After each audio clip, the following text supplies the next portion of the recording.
I'm Piano Man. Welcome to the show.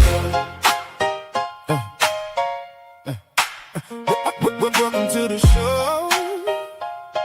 Yeah. Welcome to the long run with an honest tongue. Justified, opinionated when the topic comes. Don't give a piss about nothing but tide. Honey be on my mind and I keep that pride. Stroke still strong, last name long. Roll tide, roll where the truth belong. West Virginia born, working hard in my soul. Still got that steel town grin and I take control. F them trees, yeah I said it loud. Go Steelers too, got the whole room proud. Love that college game, love that Friday light. Love them real world problems and we talk all night. We bring that fire gumbo daily. Stir it up, don't play me. Bishop on the forge by fire away. JB got the whole room crazy. LaToya in the mix, can't tame it. Twist to keep the freight line moving. Welcome to the show.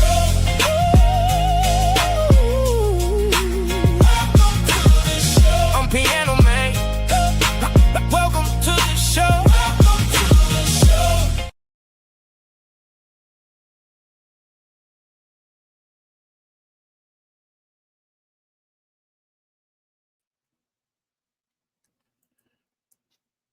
show. Can y'all hear me? Hold up, let me do this. Yes, I can. I can hear you. I can't hear nothing. Uh-oh. Not a thing. Oh, you can't hear nothing? It's like I've gone totally deaf. Okay. 1 2 1 2. Somebody better start doing some sign language. 1 2 1 2. I can't hear. 1 2 1 2. Wait a minute. Wait a minute. Wait a minute. Wait a minute. Wait a minute. Wait a minute. Let me do something.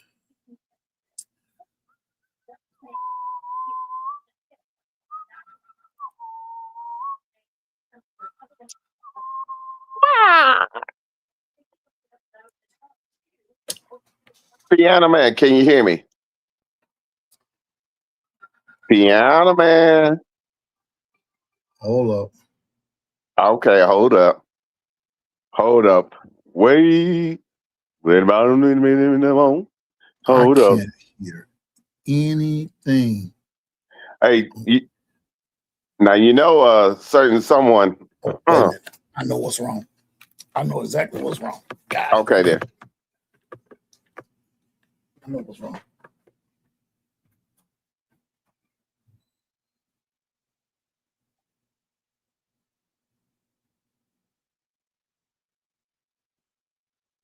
Piano Man. Sweet.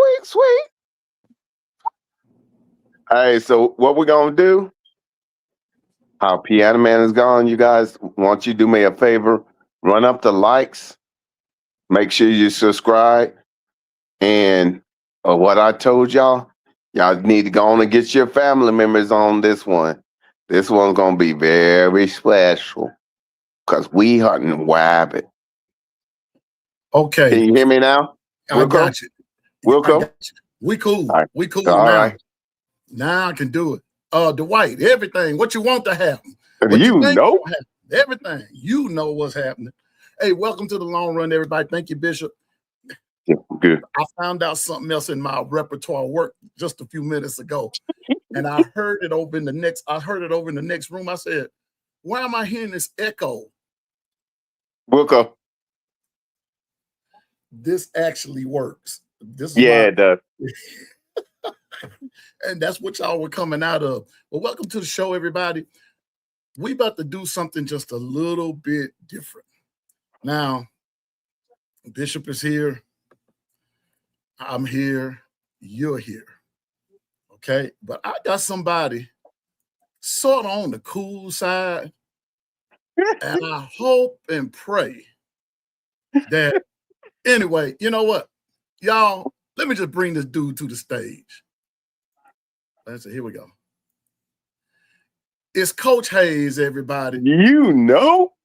Talking about the cane juice consumer. What's up, Coach? Man, I'm good. Can y'all boys hear me? I'm finna put Yeah, this we mic. can hear you. Can you We hear hear you, us? player. We hear you. We hear you. I got What's you. going on, Coach? I'm good, dog. Just running in the house, man. Just jumped out the airport. I'm headed to Bryant Denny Stadium. You know what I'm saying? I'm trying to do hair and makeup right now. You know what I'm saying? Because I heard somebody want to avenge a kangaroo death. So I'm here for it. Hey, that's my family. Look at family. Look, he trying to come in like a Hold up. like a hurricane. Ah, So you talking about doing hair and makeup, man? Where you going, Hollywood? Trying to get there. And here, I'm the underdog king, baby. I'm the underdog king. We here today. It's already started. You better go on and get it started, P. Bishop, what I told you, baby. I got a away jersey. We Oh, at Bryant Denny Stadium, no. 1,000 strong. Huh? Hard Rock, stand up. Hey, in this here, Oh, we got Piano Man. Oh, no, you didn't. You done cranked up the juice. What you mean? I'm on my 7th one. Oh, yeah, it's about to be hot. Everybody buckle your seatbelts. Bishop has Coach invited. Go ahead.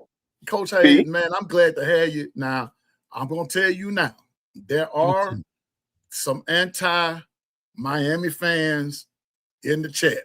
Okay? Now, I'm gonna give you some fair warning. They're gonna give you the business now. They're gonna give you the business. But you all right with me, long as you don't cross the line. Now, when you cross that line, all bets are off. Well, guess what? What line don't I need to cross? Let me cross it now so we can get started. Just keep stepping. I'll let you know when you about to cross. I'm gonna tell you like this. I'll let you know. When you I live amongst the haters. My next door neighbor got a Florida State flag right in front of me. They don't know no better. They don't know no better. They listen, coach. Let me tell you something. Yeah. Some folks just don't know no better. They don't know no better. Yeah. I'm of the persuasion that Florida State, Miami, South Florida, y'all just a special group of folk that don't know no better. You don't know no better. You just don't know any better. It sounds like you crossed the line already. No holes. All bets off. I'm gonna tell you something now, but just remember what the word of the Lord says. It was He that made you and not you yourself. So He understands. He understands. I don't understand, but He understands. So I'm gonna put it to you this way: if you want some sympathy, you better take your end to church because you ain't getting none here. Not one lick of sympathy from me. Not no understanding. Not none. Bama fans don't understand Cane fans, whether it's sugar cane, loader cane, miter cane, beat your cane. We don't understand candy cane because that's what y'all are, a bunch of candy cane. When it comes to Alabama, you're candy cane. Because what's y'all record against us again? I'll wait. I'm just waiting to say this. Gabos.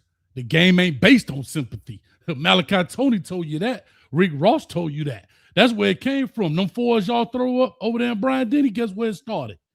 Right there, the 305 at the crib. You understand? Often imitated, but never duplicated. What kind of four you talking about? Y'all know that. What you talking about? The fours we throw up, them 4 times we beat y'all or something? Nah, them fours in that 4th quarter. I'm just letting you know. I'm ready to dance. Somebody, Piano Man, play the music. Get to them keys in black and white. I am the music. I am the music. I'm gonna tell you like Jesus Christ told them. When you seen me, you seen the music. Well, I showed on his music play. I'm just saying, man. I'm just saying. Wait a minute. Hold up. KB, check your email right now. Oh, I know we must be in the land of the Lord. Because you talking to Ghost right now. I've been ate him up. I've been killed him. Oh, really? Okay, KB, I know you can talk to Ghost Piano Man. Come on now. I've been ate KB up. I don't think so. I don't think so. The ghost of Alabama's past. Talk to me. I'm ready to dance. Where my Cane Nation at? Get in the chat right now. Blow this thing up. Let's set this thing off, man. Let's play. Hey, let's push him off the stool and play on his piano. Oh, you can't do that. Can't do that. I've been here too long. You can't do that because I am the maestro. You can't play him. You can't play here. You're gonna fool around and get played. Cause when I play to win. Let's dance. I play to win. Let's Y'all dance. play just to get All relevant. right. Let's dance. All right. That's why Bishop's up here. Y'all play. Hey, look here. Y'all play to stay relevant. I play to win. There you go. I am relevant. Bama is relevant. You can't look here. You can't even spell. Man, let me tell you something. You just come here. Hey, let me ask you something, Coach. Now, let me ask you this. Now, on a serious tip, Coach. Trying to get a full screen here, man. I don't want the people down there. Shout out to those people. I'm trying to get a different setup here so I get a full screen. Yeah. Hey, handle your business, Coach. Handle your business, man. I want to see all this. Hey, now, Coach. Now, while you handling that, now listen. I'm a fair man. I want you make sure your super chats that go to your place, okay? Oh, yeah, it's okay. all good. Yeah, it's all good. Okay. Yeah, there we go. Make sure. I guess that's how it works. Hey, listen, man, it's all good, man. It's all good. Yeah, we all good. Hey, we all good. I think it all depends on whatever channel they watching on. But that's neither here nor there, man. I got you. But Coach, let me tell you something. Let me ask you something. Coach, this is my first time ever being in just a conversation with you. I know we're gonna talk smack for the next few minutes and everything, but the first thing I want to do is I want to know more about you, bro, because on a serious tip, I like conversing, have a conversation with my brothers, making sure we just getting to know more about you, because we can smack talk with the best of them, but I mean, like, I want to know more about Coach Hayes, the brother. All right, no problem. But real quick, just to refresh your memory, we have spoken before. I actually came on your channel before. So doggone, you got short memory, my brother. This is gonna be easy work. But anyway, I chat with so many people, Coach Hayes. I chat with so many people, Coach, until all y'all get the sounding alike and you get the looking alike. I chat with so many folks. And see, but now if you was female, I remember you. Now there you go. Well, in that case, I'm glad you don't remember me. Man. I appreciate it. Because I ain't got nothing that you like. There you go. Hey, brother, there's only one thing you can do for me. Tell me which way all the females went, and I'll be most appreciative. They went south to Miami. Come on, get your ticket. Because ain't none in Tuscaloosa. None of them in Tuscaloosa. Wait a minute now. Hold up. Well, I beg to differ. Ain't none of them. My mama graduated from Tuscaloosa, so I take it, now don't bring mamas into this. Now I have to come through that screen, and me and you gonna have a come to Jesus meeting. Well, let's go. But I guarantee she don't still live in Tuscaloosa. Say what? She don't live in Tuscaloosa, do she? No, my mama living in heaven right about now, but I'm gonna preserve her memory. Now let's get it. Now tell me more about you. Enough of all that flim flam you talking. You ain't talking about nothing. I just was getting some straightening around here. But anyway, I'm Coach Hayes, man. We started a YouTube channel back during COVID in April, man. Started off doing the breakdown of the kids, the WREs, which are called Watch, React, Evaluate. Well, broken down quite a few kids across the nation. It's not really just a Miami or this or that, just any of the top kids across the country. Where y'all getting those from? Casper over here. But anyway, you know what I mean? Prior to that, man, I was coaching since 2000. In Miami for several years. Coached at FIU under Mario Cristobal at FIU. I was there with Ron Turner at FIU, as well as came to Orlando, got a job up here, did that, and then COVID hit, just playing around on the internet. Be honest with you, everybody sitting at the crib. This thing just took off, man. Like the hurricane, it just took off. You know what I'm saying? And, I heard that. I hear you throw that in there. And here we are now. And so, you know what I mean? I got an impeccable record right now of undefeated against anybody that come up and talk trash to go, hey, when it comes to this thing here. You undefeated against everybody but SMU and Louisville and Indiana, right? Right. Keep going. But we beat Florida State. But anyway, oh yeah, you did, but you didn't beat Louisville, and you didn't beat SMU. Matter of fact, Louisville done beat you twice in a row, and it's conveniently I don't think you're playing them this year, which I know y'all jumping for joy about, and so keep going. So, how many years you been in the ACC? A long time. I haven't won a conference championship. You're right. And Oh my goodness. And my goodness gracious. I see you've accepted it though. So I see that you are you are accepting your mediocrity in such a I'm low not delusional. Listen, sir, I'm not delusional. I'm not fanned out. I'm a fan, but I'm not fanned out. One thing you're gonna get from me is the truth, the whole truth, and nothing but the truth. I'm glad. But you have a counterpart, which shall remain nameless. You have a counterpart that's totally the opposite of you, big dog. That ain't me. I can't speak for another man, just like you can't speak for KB because he done took his L already, and KB can't speak for you. And so I'm just saying. I mean, I can't speak for another man. Now, if it's somebody that we do shows with, so be it. They're entitled to their opinion, but I can only speak for me, myself, and I. So I get whoever that counterpart is. Hey, God bless them. They still on the I want to know what his L led out to. I mean, you didn't tell me nothing that I already didn't know. I mean, you didn't tell me nothing. You spell Alabama with one L. I mean, check this out. Check this out now. All you told me was about all the players that Alabama had from Miami, and some of them was wrong. You know what I'm saying? So I mean, come on now, or from the state of Florida, some of them was wrong. What you mean? That's not all you told me. Tell me something that I didn't know. Who was wrong? You. I'm saying you said some of them were wrong. Some of them players that you said was from Florida was wrong. Tyler Booker ain't from Florida. Where's he from? Tyler Booker from shit. He ain't from Florida. I do know that. Where he from? Let me go to my copious notes. Let me go to my copious because you did your research. Hold on. You did your research before the show. I didn't get to do that. That's your fault. So I went and did my research and fact checked you. That's what I did. But let me go to my copious notes. Hold on. I'll tell you the players that you said was wrong, okay? You never seemed to be prepared. You knew you was coming up here. You should have grabbed those notes. But here's what I will say. I didn't know I was coming on here. Hold on. Ask Piano Man, did I know? I was coming on here? No. What I'm saying is you came in the chat. He said, check your email. So at that instant, you knew you saw me up here. You was coming. You should have grabbed your notebook. Prior to that, no. Prior to that, you knew you was coming because you talking about lies. But he from Connecticut. That's where he from. Where you graduated from? You want that? I don't give a damn where he graduated from. You said he was from Florida. He is not from Florida.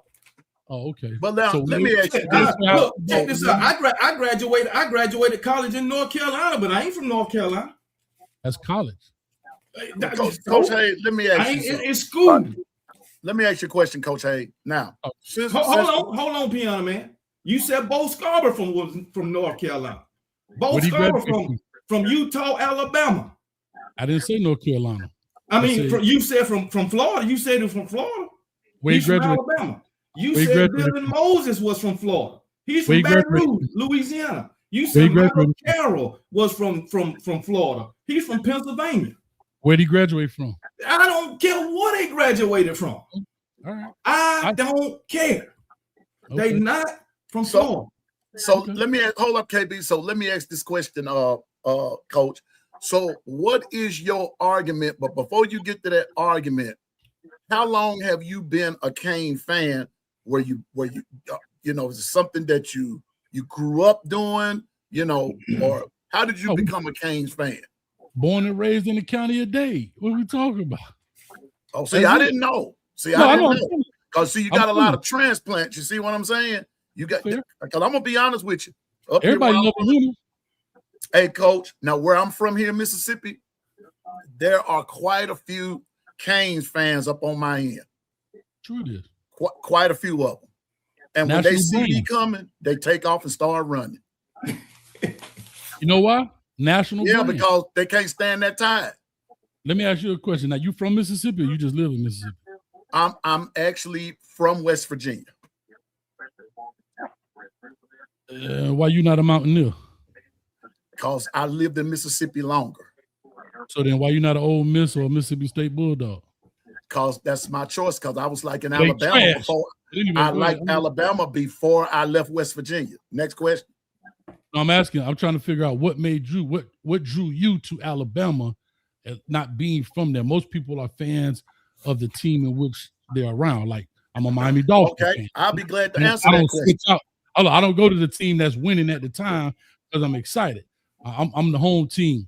Like some people go, like you say, transplants. I get it, and I don't knock people for it, but I'm just saying, born and raised in the county of Dade, if you understands what I'm saying. West Virginia Mountaineers, they did good with Rich Rod. I don't know before that. Well, here we go. You got not only do you have WVU, you have Marshall. Ain't that Yeah, what ran them Marshall. out of school?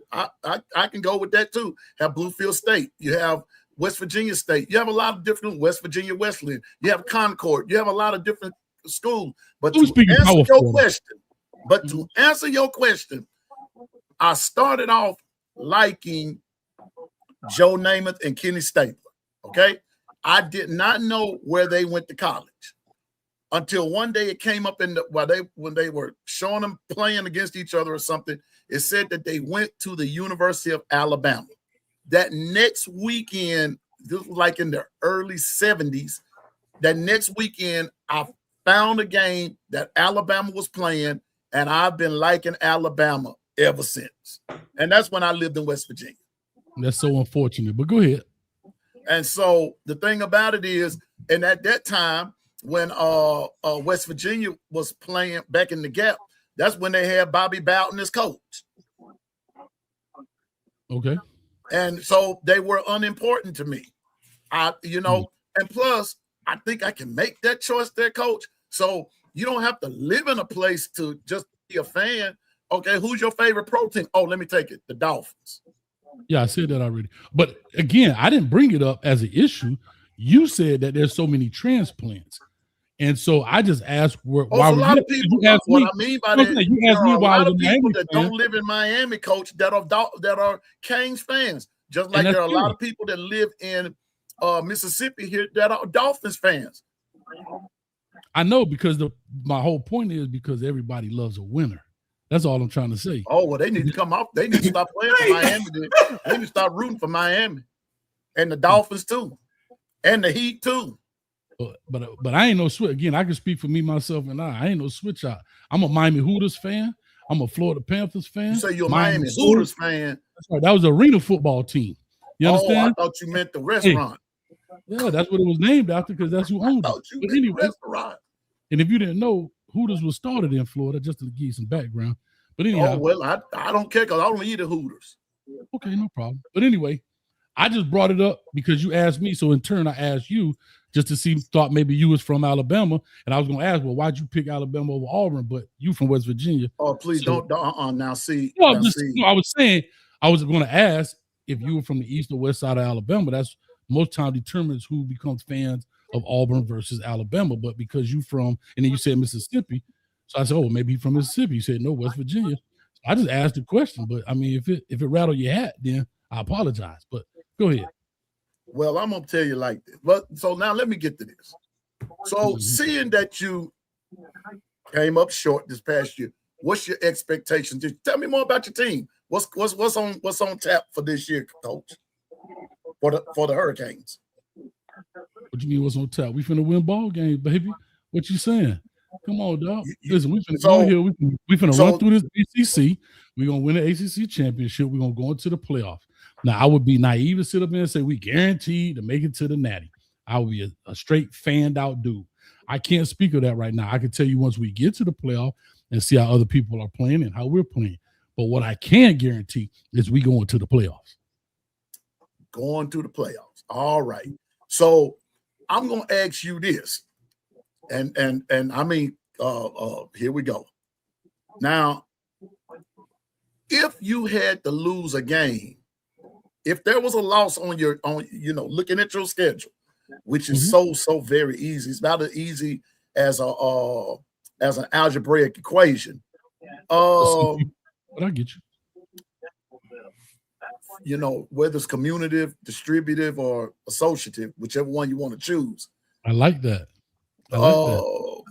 Which game is going to be your hardest game? Probably the Notre Dame game, November 7th. Okay, and which game would be your trap game?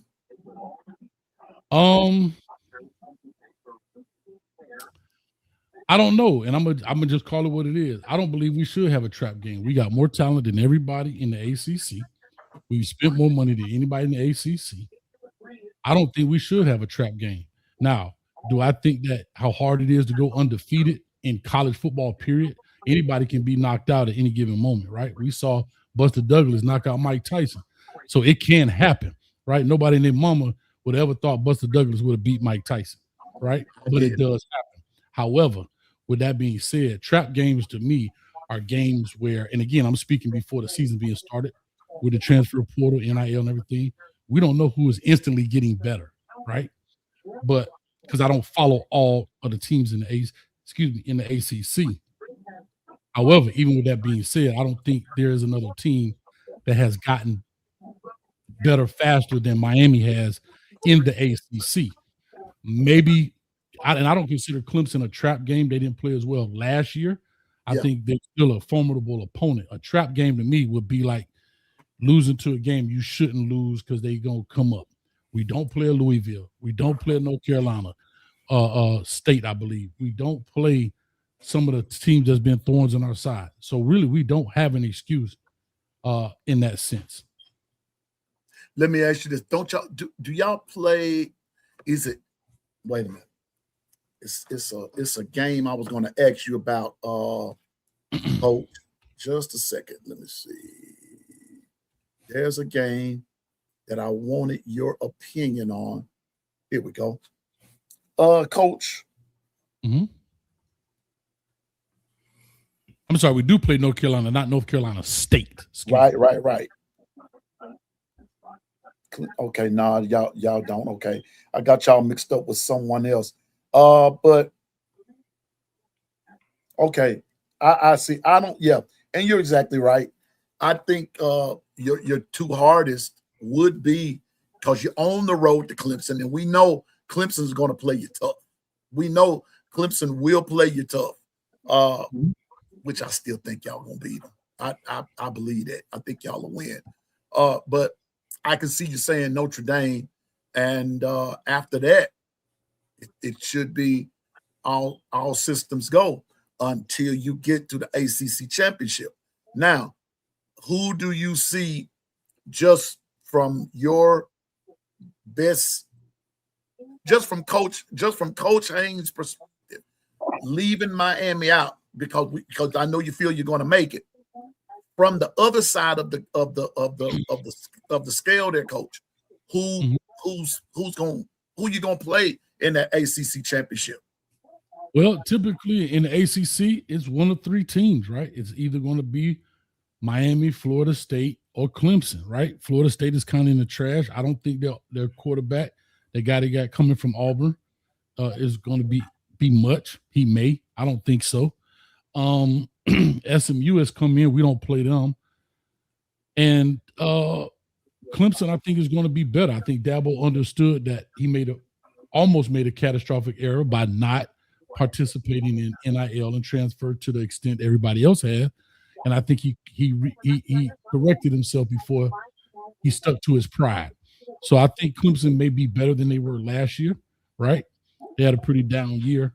But I still think they have talent. They're still recruiting some talent, but I think those guys may be in there. So if I would say Miami, and maybe because if it's a head-to-head, I don't know Clemson's schedule, I would say maybe a SMU or maybe a potential Clemson. I don't know, depending on how they run. I don't know. But like I said, I don't see anybody else showing significant gains over time right now in the ACC.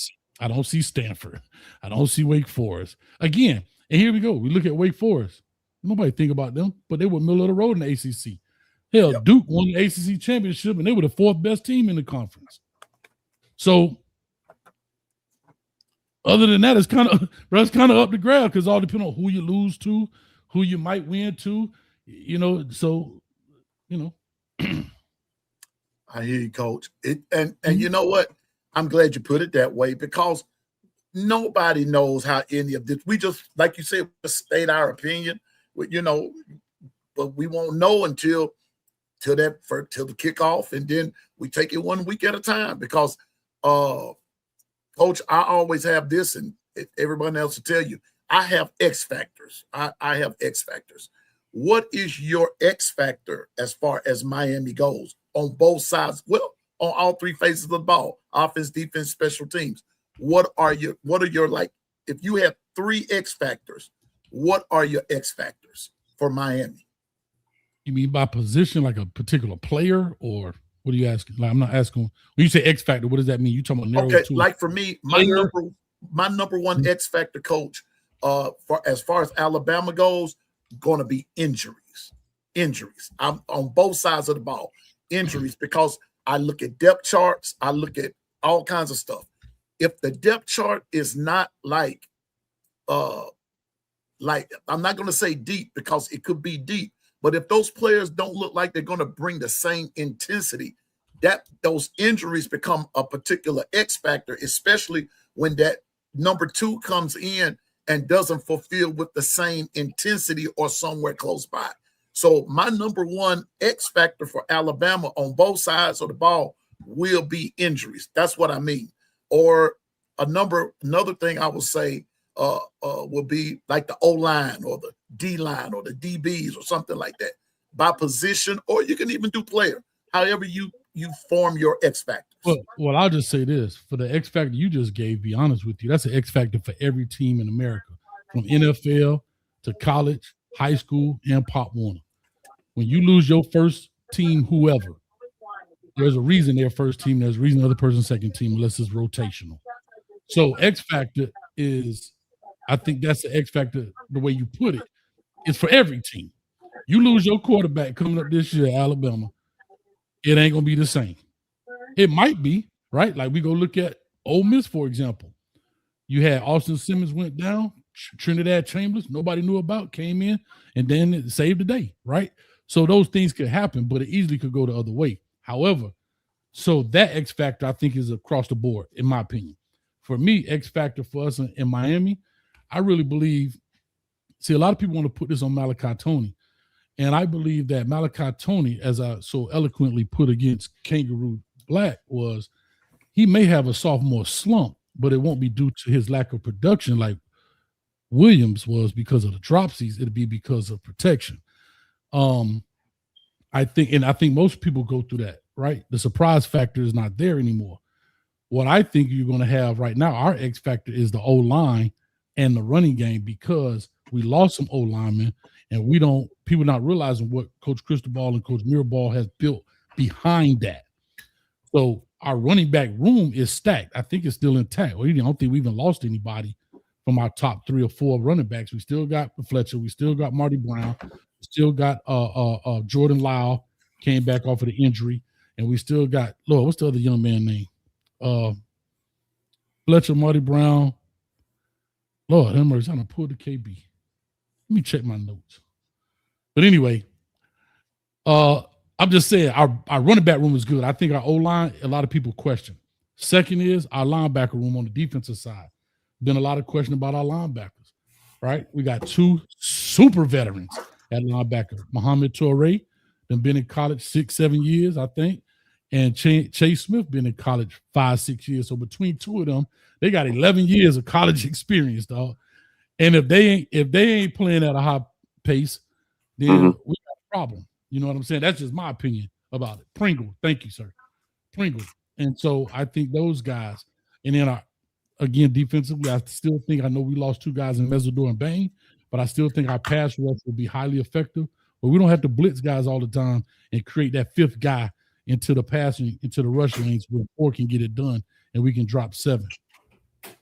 So y'all, according to Athlon, you all have 6 returning starters on defense, which is pretty cool, which is pretty important, because that means that those players that were not starters, they have someone to lean back on or someone to teach them even as they play. There are mentors on the field. So, I can understand why, and I hope, for those that are Bama fans, please don't misconstrue what P's saying right here. But I'm about to say something. It makes a lot of sense why in some of these magazines and everything, why Miami is ranked as high as they are. It's not just necessarily because they went to the Natty last year, but look who they have returning. I mean, and then, I got my being, picture. Just being honest with you, so Coach, how far will you go? This season, I already told you, we definitely make it to the playoff. We How can far in the playoffs? Well, let's get fanned out, dog. We going to the Natty. If that's what you want me to say, we going to the Natty. I told you, I don't know who's there. Well, hell, I'm fanned out today. We the underdog king. Guess what, brother? We going to the Natty, dog. How about that? You the underdog king, huh? You the underdog. Everybody. Listen, y'all love to hate us, and I love it. I thought it was the other way around. Y'all love to hate us because y'all can't beat us. Ah, man, ain't nobody thinking about no Alabama, man. Y'all know y'all run is over. Y'all know it's over. Y'all know it's over. What's over? Y'all wait a minute. The last time y'all played Georgia Tech, who won the game? I think Georgia Tech won. Oh, okay. But it's over for us. Gotcha. Okay. Last time y'all played Florida State, who won? They did. Oh, they sure did. It's over for us. Come on, now. What are we talking about? You can't you're acting like it's over for us. KB, go ahead. I'm trying to figure out, man, how we lose to Florida State this one time, and it's such a big deal to Miami Hurricane fans. I mean, they act like they ain't never lost to Florida State. I mean, just 2022, y'all lost to Florida State. When they were good. Guess what? When they were bad. Hold on. 45-3. 45-3. Yeah, we lost to a bad Florida State team. But hold on. You done spread rhetoric for a whole 15 minutes straight. I didn't interrupt you. But my bad. You lost to Middle Tennessee State just a few years ago. About 3 or 4 years ago. Was they good too? That's your excuse? If you lose to a team, you lost to a team, whether they're good or bad. We lost to a bad Florida State team. We lost to a bad Oklahoma team the year prior to that. But for fans to say Alabama run is over after they win 11 games, the run is over after you win 11 games. The run is over after you make it to the playoffs. The run is over after you get a playoff win. Because we got beat, 38-3? The run is over. Is that why the run is over? Is it because we lost to Oklahoma 2 years in a row? Is it because we lost to Florida State? Is it because we lost to Vanderbilt? How is the run over? Because we ain't winning at the rate that we was winning with Nick Saban? Is that why the run is over? Or is it over because we got a 2-year head coach? How is the run over in your mind? How, as you said, Coach Kalen DeBoer, in your opinion, is a bad fit. Mm-hmm. But you gave me every excuse in the book that Mario Cristobal wasn't a bad fit for y'all when in his first 2 years, when he lost, when he had a 12-13 overall record in his first 2 years. But a man with a 20-8 record in his first 2 years is a bad fit. Coach Kalen DeBoer is doing better than Mario Cristobal at this point in Mario Cristobal's tenure at Miami. So who's to say Coach Kalen DeBoer in year 3 can't be in the national championship game, can't go deep into the playoffs? Who's to say that if you go by Mario, if Mario Cristobal wasn't a bad fit at freaking Miami? He went to the college football national championship in his 4th year, right? Mm-hmm. 4 years after going 12-13 in his first 2 years. So what make you think Coach Kalen DeBoer can't do the same thing? And guess what? Coach Kalen DeBoer ain't going out there spending millions of dollars trying to do it. He trying to develop players. You saying he ain't trying to develop players? What quarterback he done went out and spent $4 million on? What linebacker? Huh? What offensive lineman? What wide receiver is he giving $4 million contracts to, or Alabama boosters. Alabama don't do that. For you saying he's not developing players, he just. May I ask the question? Hold up. I never said he didn't develop. Yeah, but when I said Coach Kalen DeBoer is developing players, you had a smirk. You look sideways. I smirked not because it said developing players. It was what you said prior to. What, that we ain't spending all that money? Yeah. We ain't paid nobody $4 million. Name one. Come on, man. You Mario Cristobal. I don't want to interrupt you because then you told me I had 15 Mario minutes, Cristobal done paid 3 quarterbacks in a row. He don't develop quarterbacks. Now, mind you, those quarterbacks that the previous 2, they done did pretty damn good. What's his name? Cam Ward got you 10 wins. Georgia quarterback Carson Beck, who Georgia developed, took you to the national championship. Just fell a little short, you know what I'm saying? But my thing is, how is Coach Kalen DeBoer a bad fit for Alabama at 20-8, and Mario Cristobal wasn't at 12-13? It ain't about where you're from. It ain't about where you're from. Because guess what? Every new coach bring their own system. And every new coach got to have time to get the kind of players that fit their system. Because guess what? Mario Cristobal inherited the players that Mark Richt had, right? Just like Coach Kalen DeBoer inherited the players that Nick Saban had. You might say, well, he was given all these 4 and 5 stars, whatever. Those 4 and 5 stars fit Nick Saban's system. Some of them probably run the right fit for Coach Kalen DeBoer's system. Just like when Mario Cristobal got the players in there that he felt fit his system, then he got rolling. So now Coach Kalen DeBoer got the players right now to fit his system. So how we know that Coach Kalen DeBoer can't be at a national championship game in year 3 or year 4? It's all speculation on the haters' part, because I think he can. Okay, I'm trying to answer, but you keep stating the same thing 4 different ways. No, answer the question. I'm trying. Let me go back, because you asked me about 7 different questions in your No, I only asked one, really. No, you really did. You said, how is it that Mario Cristobal did this with a 12-13 record versus Kalen DeBoer, who's 28-3? 13, 12-13. Yeah, I did. Go ahead. Yeah. And my simple response was, Kalen DeBoer walked into a cupboard that was not bare. He walked into a team full of players. He walked into a situation that was great, established, and all he had to do was not wreck the car. Unlike Mario Cristobal, to bring this up to you, who's coming into a bad situation.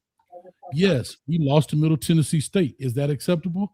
By no stretch of the imagination. But prior to his tenure, Manny Diaz and them lost to FIU and La Tech. That goes to show you how bad it was. But like Mario Cristobal, who lost to Middle Tennessee in his first year. Mom, put some behind your neck so you can really relax. You lie. I ain't even want to put his business out there. Unlike Mario Cristobal, talk about that. His first year in Miami, lost to a G5 program. Well, I'll be damned. Nick Saban lost to a G5 program in his first year. Yeah, he did. Taking over a bad program to ULM. And he had to build that thing up. What I'm trying to tell you is, see, you're talking about a coach that walked into a ready-made system. Now, if you want to compare Nick Saban and what he did walking into a bad Alabama program that was terrible, right? That lost to ULM. And then prior to that, I think it's kind of very similar. As I sit here and look, the previous year, guess what? They lost to ULM again in 2006. And then let's go 2005. Let's go back prior to. Them boys was not really all that bad in 05. And then it got real bad in 04. Y'all boys was losing all type of games, right? Right. But then when Nick Saban came in, he took that L, as did Mario Cristobal. But nobody want to bring that part up. Nobody wants y'all want to make the comparison of Mario Cristobal walking into a bad situation of 20-some years that y'all love to say, and you are 100% accurate. And he turns it around. Nick Saban walks into Alabama, lose to a ULM, right? And turns that thing around. Kalen DeBoer walks into a ready-made system. Okay, I got may not be all the players that he exactly wanted, but I guarantee if we really did a deep dive, the same kids that's on his team, that's on the Alabama team, when he was at Washington, he probably was recruiting them just as well. So but you got to understand, a lot of those players left that was on Nick Saban's team. Some stayed, but lot of them besides Josh Downs, who else left of real caliber? Caleb Downs? Caleb Downs, excuse me. Besides I can't remember everybody. I can't remember everybody that left, but several players left. Roydell Williams left. Earl Little Jr. Brooks left. A lot of them left. But why? Why did they leave? Why did they leave? I'm asking. Why did they leave? A lot of them came there because of Nick Saban. Caleb Downs said it himself. He came for Nick Saban, and when Nick Saban left, he was asking himself, "Why am I here?" He said he just stayed out of his own mouth if Nick Saban wouldn't have left. Now, for you to say, hold on. No, but I want to still answer your question because you're going to something else. Again, I'm just answering your questions as you gave them. Am I right or wrong? You're right. Go ahead. Go. You filibustering. You ain't answering. But come on, let's go. I'm literally answering you asked me 7 questions. Am I right or wrong, Piano? But how does Kalen DeBoer be a bad fit? Because I was going to ask you that. Hold on, Piano Man. He said that Mario Cristobal walked into a bad situation and he did what he did, right? Mario Cristobal. Did you agree with that? No. Mario Cristobal didn't walk into a bad situation because Mario Cristobal took over for Mark Richt. Mark Richt was only there 3 years. And Manny Diaz. He took over for Manny Diaz. Thank you. Okay, I thought he took over for Mark Richt because I was going to say Mark Richt didn't have a bad program over there. And that's where you made a mistake. But Diaz did though, right, Coach? Diaz what? Diaz, it sort of went down with Diaz, right? Yeah, I mean, Mark Richt had that 1 year, but other than that, it wasn't. He had 2 years. He went 9-4 and 10-3, I think, and then he went 7-6. 9-4, yeah, but that's not enough to withstand, dog. 9-4. No, he went 9-4 his first year. Then he went 10-3, and then 7-6, and then. But then that was only 3 seasons. Yeah. And again, we brought in a Manny Diaz. So let me ask you a question. It wasn't a right fit. This is why I know about fits. It wasn't a right fit. I don't think Manny Diaz, from a head coach perspective, again, first time guy from being a coordinator because he had a phenomenal defense, right? When he was under the Rick era, he did a great job. But just because you're a great coordinator, don't mean you're going to be a great head coach. Oh, we know that. I know, and I think that's where the problem lied. Okay, because Miami was trying to cut corners, and that's the problem. They want to get more for less. They didn't want to spend money and get the proper coaches and the highly touted coaches to come there. That's why we've had coaches over the years that said they would have come there, but Miami wasn't going to cut no checks for them. That's the name of the game. Y'all know the name. Diaz was a previous head coach. Well, he was head coach at Duke. No, he was not. He wasn't. He's the head coach at Duke now. Know what I'm thinking about. But hey, boy, didn't I tell you, Piano Man? Right now, hey, Piano Man, I've been dancing on his head. This man here talking all kind of crazy. But anyway, back to my point. But still, Manny Diaz did not have a losing season. But his first season was a losing season. His other 2 were winning seasons. Sir, you're right. He won 8 games, but that still doesn't mean at the end of the day that you're a good head coach. That goes to show you we had some talent because we couldn't get over any hump. So now, come on, now, which one is it? Either you got talent or he's a bad head coach. Which one is it? You ain't getting that man no kind of credit. No, you can have great talent and still be a bad head coach. What are you talking about? Coach, let me ask this. Let me ask this one then. Watch this. Mm-hmm. Let's just keep it at Miami for a minute. I got one more question, Piano Man. How is he a bad head coach when he's a ACC champion? He just got good talent over there at Duke. I'm just asking. So you want to play that game? The 4th best. I mean, he's an ACC champion before Mario Cristobal. That is fair. But guess what? He ain't been in the postseason. But I like how you did that, KB. One thing I like about you know what? The ACC championship is the postseason. It ain't the playoff, but it's the postseason. He just ain't been in the playoff. But you can look at it this way too. Mario Cristobal and Miami ain't been to the playoff but one time in the playoff era. It's a lot of head coaches that ain't been to the daggone playoff. And look what he changed. Think about it. Think about that. In 2 years, you had 5 and 7, 7 and 6. 4 years. No, I'm saying it took him 4 years. Don't cut it off. It took him 4 years. I'm talking about you turn it from that 5 and 7 to 7 and 6. Then you go 10 and 2, and then you in the playoffs the following year. That's when he started buying players. That's when he started buying all those freaking players. Like everybody else. And speaking of buying, when you say Alabama don't spend money, well, I'll be doggone. Here goes. Yeah, they 8th in spending this year. No. The thing I do about it is I fact check in real time. I ain't got to wait 3 days. They 8th in spending in 2026 in NIL. Alabama spent $37.2 million. I know that. I just said they 8th in spending. You said they ain't spending money. Y'all spent more money than Texas Tech. No. I'm saying we ain't giving no one player $4 and $5 million. Sir, who cares? To play one freaking season. That's what I'm talking about. It ain't tricking if you got it. It ain't tricking. Wait a minute. Hold on. He mad at me, Piano Man. He mad at Hurricane. That's how we spend our money. Who cares? But now y'all was spending money on them kids under the table. Before I got cut off, that's speculation. I'm going back to you, Coach. I'm coming back to you. You were talking about a bad fit. Let's keeping it with Miami, and you said you've been a Kane fan all your life. Name all of the coaches that were the right fit for Miami. The ones that won the Natty, the other coaches. Listen, I'm gonna tell you why. Because the ones that let me explain.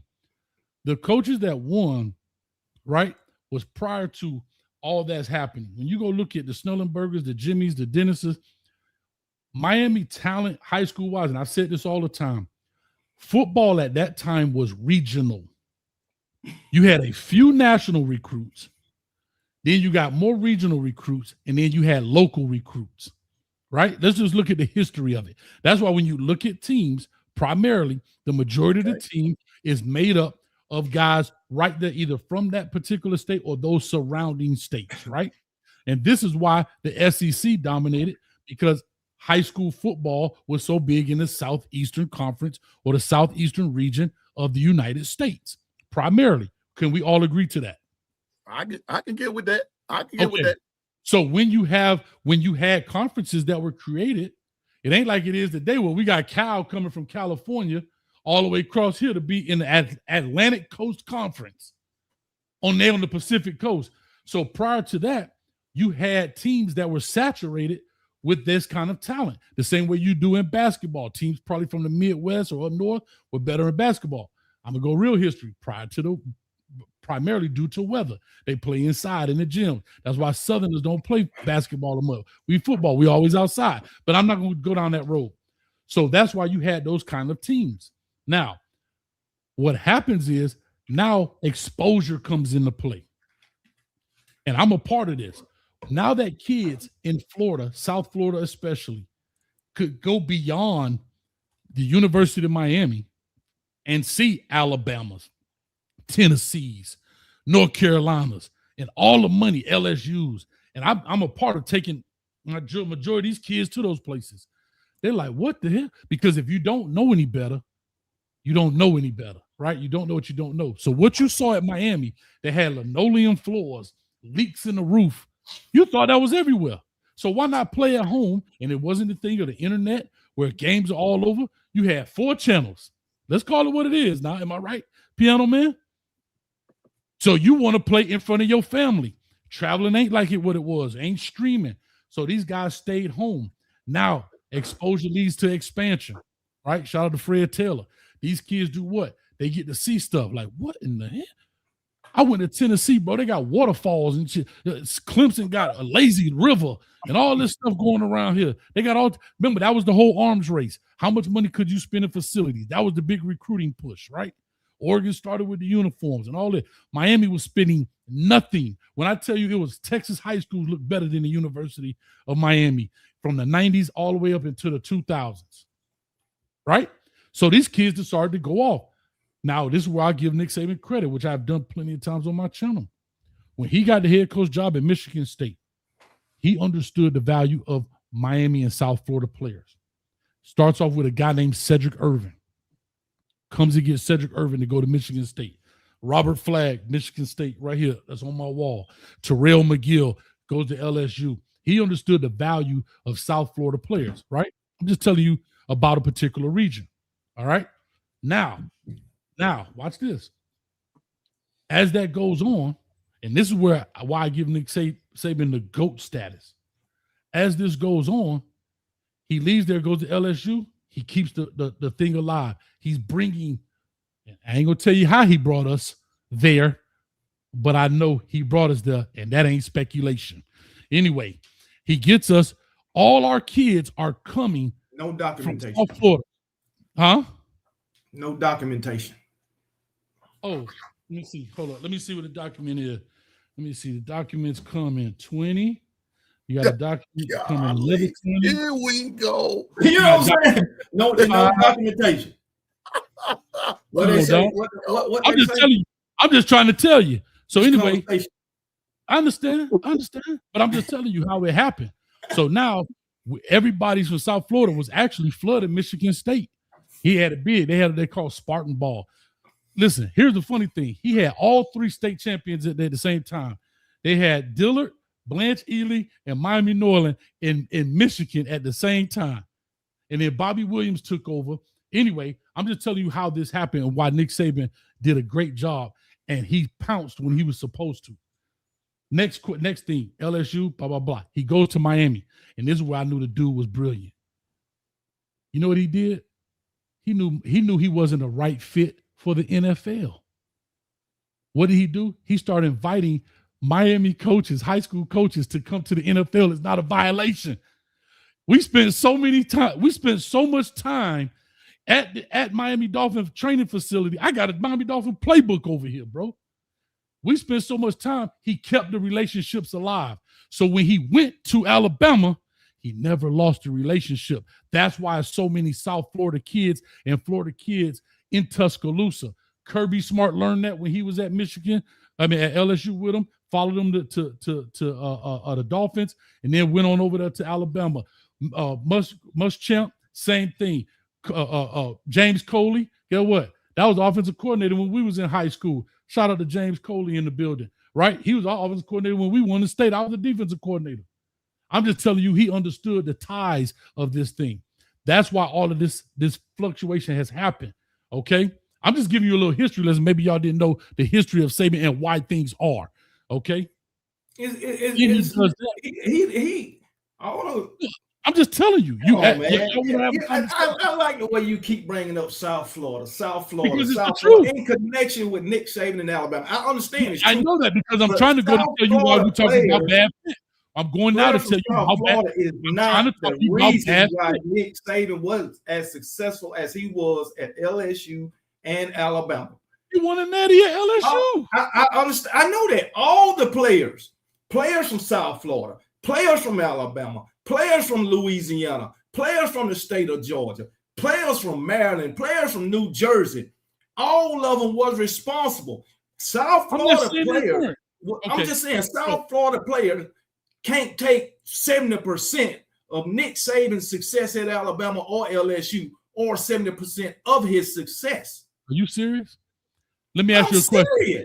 Let me ask you a question. Look, on any given team, as I said, South Florida, you only got 2 or 3 South Florida players on the field.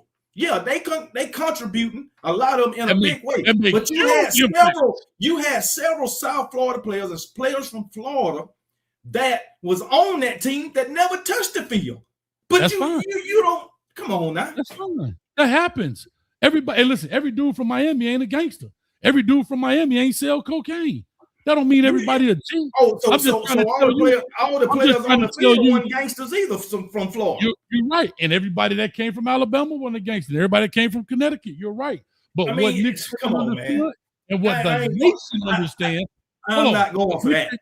What Nick Saban understood and what Nick Saban understood. Guess what? I don't think Trent Richardson was from Florida. Trent Richardson was from Florida. But you know what though, KB? I see which way. But Derrick Henry was, and I ain't bring him up Yeah, Derrick I know he was, but I didn't even bring his name up. I know he was. Yulee, Florida. I know that. But I Coach, would like to finish my point this. if I could, Piano Man. I hate to, like, I'm bloviating here, but I would like to try to get to my point of why I feel like Kalen DeBoer is not a right fit. I was trying to give some history of why I'm saying what I'm saying. But okay? I still need you to get to that part. I'm why, in your opinion, why is Kalen DeBoer the wrong fit for Bama, and who's the right fit in your opinion? Okay. Now that I did that whole history lesson, so y'all understand why this is important. When you look at football today, I know it has changed, but there are still foundational and fundamental principles that come with football programs. Alabama does things a certain way. I don't care who the coach is, right? Is that fair to say? I about it. Oregon does things a certain way, no matter who the coach is. Is that fair to say? Okay. Miami, Michigan, all teams, all of them have a certain persona about the program. Thank you, Oklahoma. So when guys come in and they try to do things differently, that's what makes it the wrong fit. Here's one. My first example is understanding, and Kangaroo admitted this on the show, understanding the value of the Florida kid to any roster, let alone just Alabama, but to any roster. That's why Miami International Airport is flooded every summer and spring with recruits, because that's where the top talent comes from. Let's call it what it is. I'm not saying there's not other talent anywhere else, but Kalen DeBoer, since his tenure, has gotten, well, since I try to give him a little credit, since you don't want to take IMG kids as Florida kids, he has no Florida kids in the 3 years he's recruiting. I ain't even saying South Florida. He ain't even got one off the Panhandle by Alabama since he's been there. I think he got about 3 or 4. I bet he don't. And I guarantee you, and right now, unless somebody committed today, he ain't got a Florida kid committed yet. I'm talking about the state of Florida, not South Florida. Since he's been in Alabama. Since he's been in Alabama. Okay. How many you got? And so because of Coach, what you're saying, and I'm not trying to put no words in your mouth, because let me just be honest in chat. Y'all know me. I'm gonna give credit where credit is due. Coach Hayes, all of that, what you were talking about, Coach Saban and everything, I honestly did not know any of that. I really didn't. I didn't know about his connection. I heard you talk about it, but today was the first day that I've actually heard you go into detail about his relationship with South Florida, with the Miami area. Let me put it like that. I'll put it like this, not to interrupt you. This is why I know people are bad fits. When we going back to, so when I say why these coaches bad fit, I saw Nick Saban more at Miami Norland Senior High School than I saw Larry Coker. For that kid, Dwayne Bowe, Terrell McGill, Ollie Highsmith, and the rest of them. I saw Nick Saban, that same pink coat that he wear at our school, coming through the back door. Coach, let me tell you something. We got to get the best kids. Guess what? I saw, and this is why I know it's important, Will Muschamp got the job at Florida. The day he got hired, guess where he showed up to? Miami Jack. The day he was hired, Miami Jackson Senior High School, him and Nick Saban sitting in the office together talking because they want to go get Cadillac Therese. End up going to Auburn, but he's supposed to go to Alabama, but end up going to Auburn, right? And I wonder why he went to Auburn. Shout out to my dog Lat in the building. One day I'll get him on the channel. He might tell the story with Cam Newton and the boys. But anyhow, back to my point is, where I'm saying a bad fit is, when you look at that, that's one thing. Second, I don't think Kalen DeBoer's style of coaching, this does not make him a bad coach. It's the bad fit. It's not an Alabama way. I brought up Rich Rod at West Virginia. Since you're from West Virginia, I appreciate you. Did a phenomenal job with Pat White and them boys, right? Off the doggone heezy. Goes to Michigan. He tries to get his same type of kid in Denard Robinson, right? Shoelaces. And guess what? Crap the bed. Work. It ain't Michigan's way. What he did at Washington was a Washington way of playing ball. That's a West Coast type of way of playing ball. He's from South Dakota. If you look at his ties, everything is West Coast. He don't have ties in Florida and in the South. So guess what? He got 4 players currently from Florida. Where are they? He got Ivan Taylor. From where? What year was that? He on the team now. I'm asking, what year did he get him? Ivan Taylor came last When year. did Kalen DeBoer get there? Kalen DeBoer got there in 24. So hit the 24 recruiting class or the 25 recruiting class? No, I'm looking at the roster 2025. Ivan Taylor from West Orange. I'm looking at it right here. You got Ivan Taylor. You got Zay Mincy. Where he from? Zay Mincy from Daytona Beach. Okay. I think he went to Deltona, if I'm not You mistaken. got London Simmons. 3 dudes. Flowood. Well, he went to no, London Simmons ain't, but Keon Sal. Keon Sal. That's a player? Yeah, he's a defensive back. He was with him at Washington. Okay, dog. You're right. Keon So Sal. He was with him at I Washington. thought Keon Sal was at Michigan. Yeah, he was at Yeah, there. Keon Sal was at Michigan. Then he Yeah, transferred. he was at Michigan. Yeah. Oh, yeah. I remember. But you got a couple of guys. So we'll say So two what of them. I'm telling you is, Ivan Taylor and you look at it, so what's I'm his trying to answer your question. So when you look at why I said a bad fit, as I look at them, I don't see Alabama style of football, because I sure enough saw somebody on video throwing their hat down. See, there you go. You always want to bring up old stuff. Look, man. I know. Well, you bring up old stuff, how bad we was 20-some years ago. I don't think. Let's talk today. Hold up. What I'm saying to you, Piano Man, hold on. What I'm saying is, and I know, Piano Man, and I know KB, and I know Bishop, and everybody in the sound of my voice, when you watch Alabama football, whether it's Nick Saban era or prior to, it's not Alabama style. Y'all know that, and I know this. Tell me, hold on, Piano Man, would you agree or disagree? Is it Alabama style of football where you run the ball 6 times in a game? No, that's regardless. not the style. That's Okay, not on. the blueprint. We can all agree with that. KB, We can agree with that. would you agree or disagree that what you see on the TV screen today is not Alabama style of football, whether it's Nick Saban era or prior to, when all our beards was black? Come on. Look, Come man. on.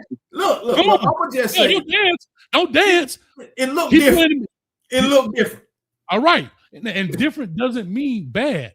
What I'm telling you is it looked different at Yeah, Michigan. you're right. It ain't Alabama style of football. It looked different at Michigan. I'm gonna go ahead and be real with you. Appreciate It ain't Alabama style of football. You It ain't take the up that style point. that Alabama fans are accustomed to.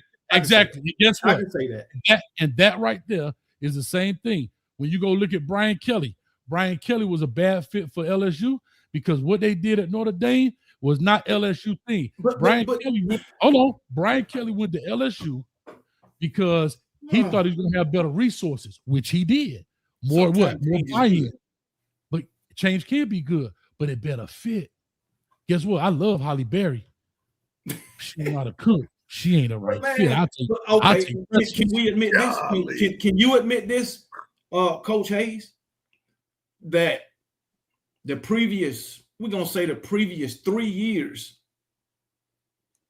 before Coach Kalen DeBoer, did Alabama football look different? Was Alabama playing Alabama football 3 years prior?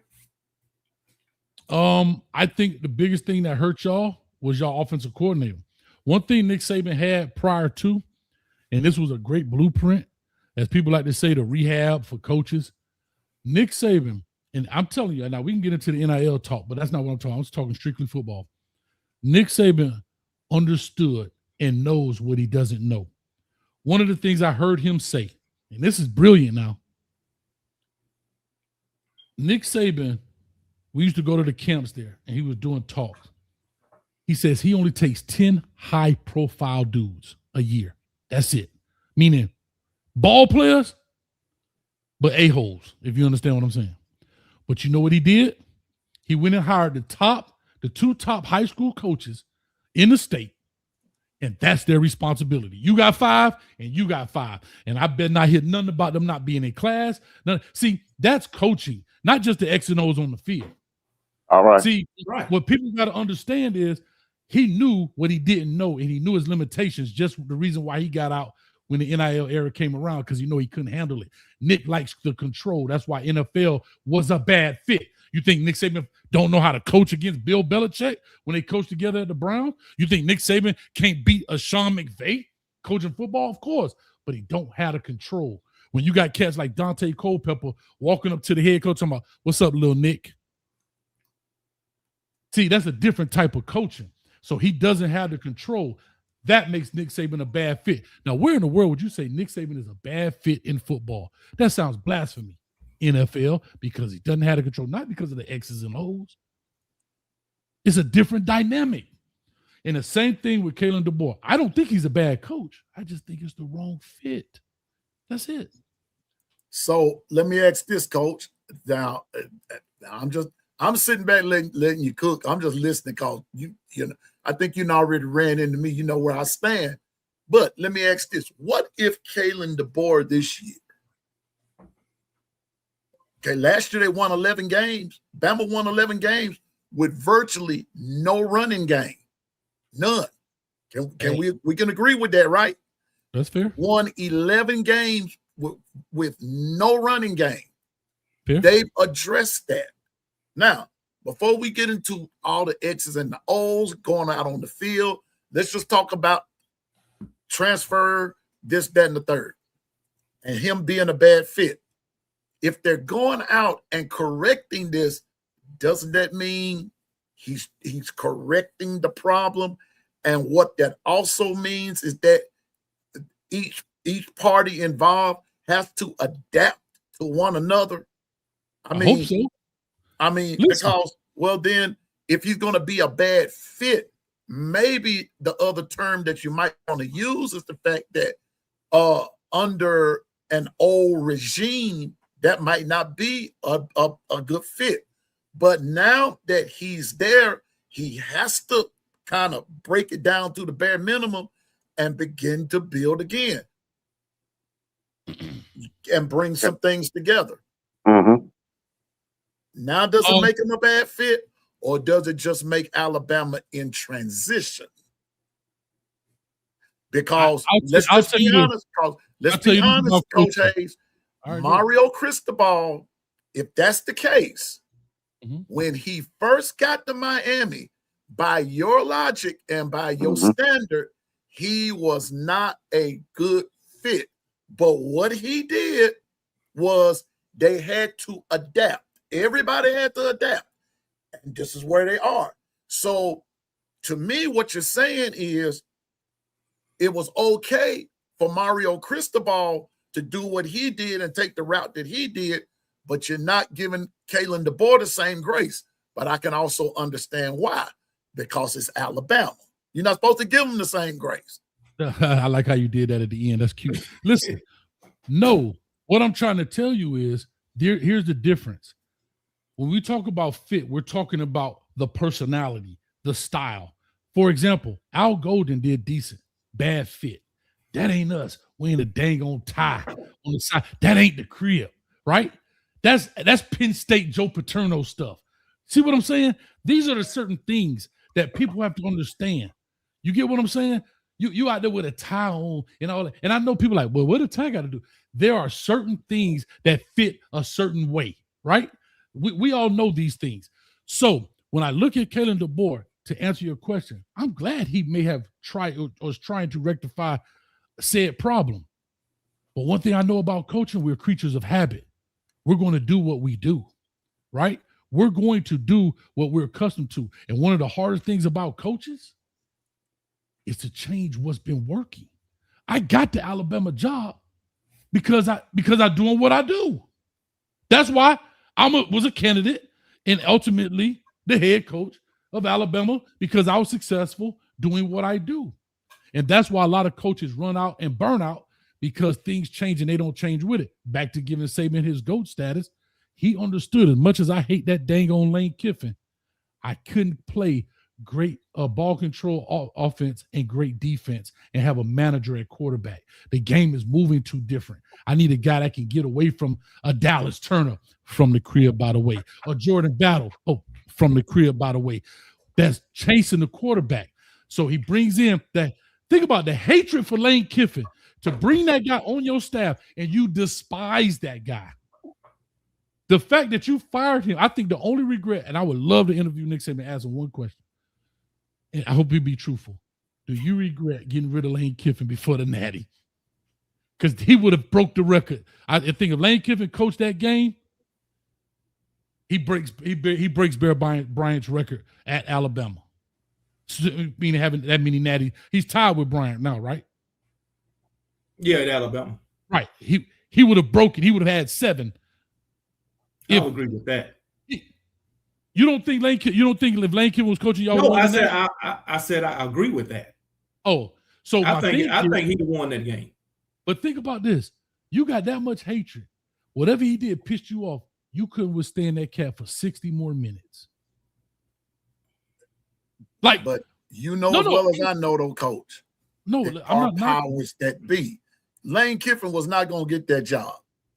You know, at Alabama, he wasn't going to get that. No, I'm not talking about the job. I'm talking about when he got rid of him. Remember, he was the offensive coordinator. Right. Remember, he got rid of him before the Natty and Steve Sarkisian stepped in. Because look how Lane carried himself. I understand that was Lane's problem. All Lane had to do was chill. Lane couldn't walk and chew bubble gum at the same time. That's he revamped our whole offense. Yeah. But I mean, we still was in that game. We still had chances to win it. But if Lane was there, I think we would have won it. Exactly. But think about this: the pride of you dealt with Lane Kiffin doing the same thing all year. What? How long was Lane there? 2 years? 3 years? I think 3. 3. And you couldn't withstand that dude for 60 more minutes? Think about that. You was there 3 years. That's almost 1,000 days. That's over 1,000 days, and you couldn't take him for 60 more minutes? But Coach Hayes, we don't know all of the ins and the outs. We don't know what all went down. You are the ins and the outs. You make more money than the governor. You the highest paid state official. I'm talking about the situation, though, Coach, because, for whatever reason, Coach Saban let him go. It had to be a good one. I mean, hey, Coach, hey, that's like saying if the ref had made the right, if the ref would have made the right call in 2002, y'all would have been back-to-back national champions. That didn't happen. That's totally different. We're talking about one call. We're talking about one call versus one game. One game. No, he's been there for 3 years. Now, anyway, that's why I say what I say about hell. Don't prove me right. Prove me wrong. Now, here's what I will say. Like most places, keep it doing too long, your program will be in shambles. And that's what I did about Florida State last night. I've seen that. But you got to understand, Alabama ain't nowhere in the realm of a Florida State in the condition that their program is in. I don't care how long Coach Kalen DeBoer stay there. We ain't finna go off the rails like that, bad fit or not. Listen, somebody say that Lane was Riz and Nick's wife. Guess what? He been doing it for 3 years. What's 60 more minutes? You know what, man? No, can I tell you this? No. Hold up. Hear what I'm saying. For those 60 minutes, he wasn't doing it because he's standing on the sideline with you.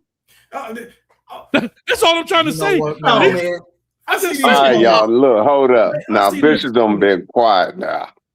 Hold up. The chat said that, and I was saying for 60 minutes, I know what this dude ain't gonna be doing because he's standing on the field coaching with me. I'm reading the chat. And then somebody in the chat said Alabama is crumbling. When has a team,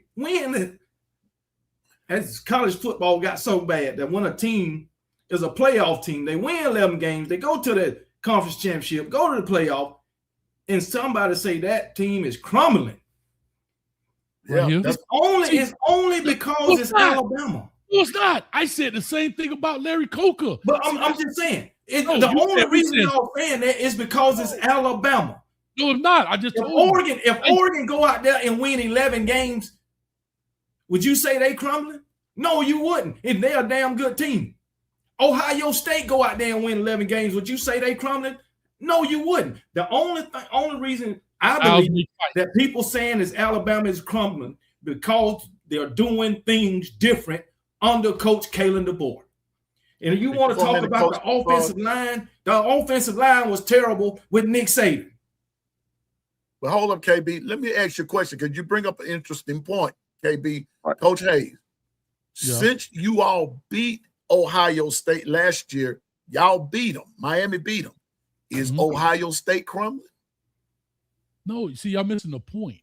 Y'all looking at the record. Did you notice I never brought up the record? I'm talking about the style. I'm not bringing up the record. No. I brought up how terrible the offensive line was under Nick Saban. I know that. What I'm trying to get you to understand is when you say, "Oh, people only do it because of Alabama." Man, ain't nobody picking on Alabama. Facts. I'm telling you from experience. I said it for Miami. When Larry Coker was there, I said, we're in trouble. You want to know why? You want to know why? What was the problem? Because again, Nick Saban, when they got all these dudes plus some others, and we went and got a linebacker from Vermont. I said, holy moly. Guess what? I said, you know what? I said, we in trouble. You want to know why? We living off the remnants of what was there prior to the Butch Davis. And once that cupboard run out, ain't no more beans and weenies, boy. We out of here. And that's what I feel right now, that it's changing. Can Kalen DeBoer, the difference between Kalen DeBoer is, I still think he's a good coach.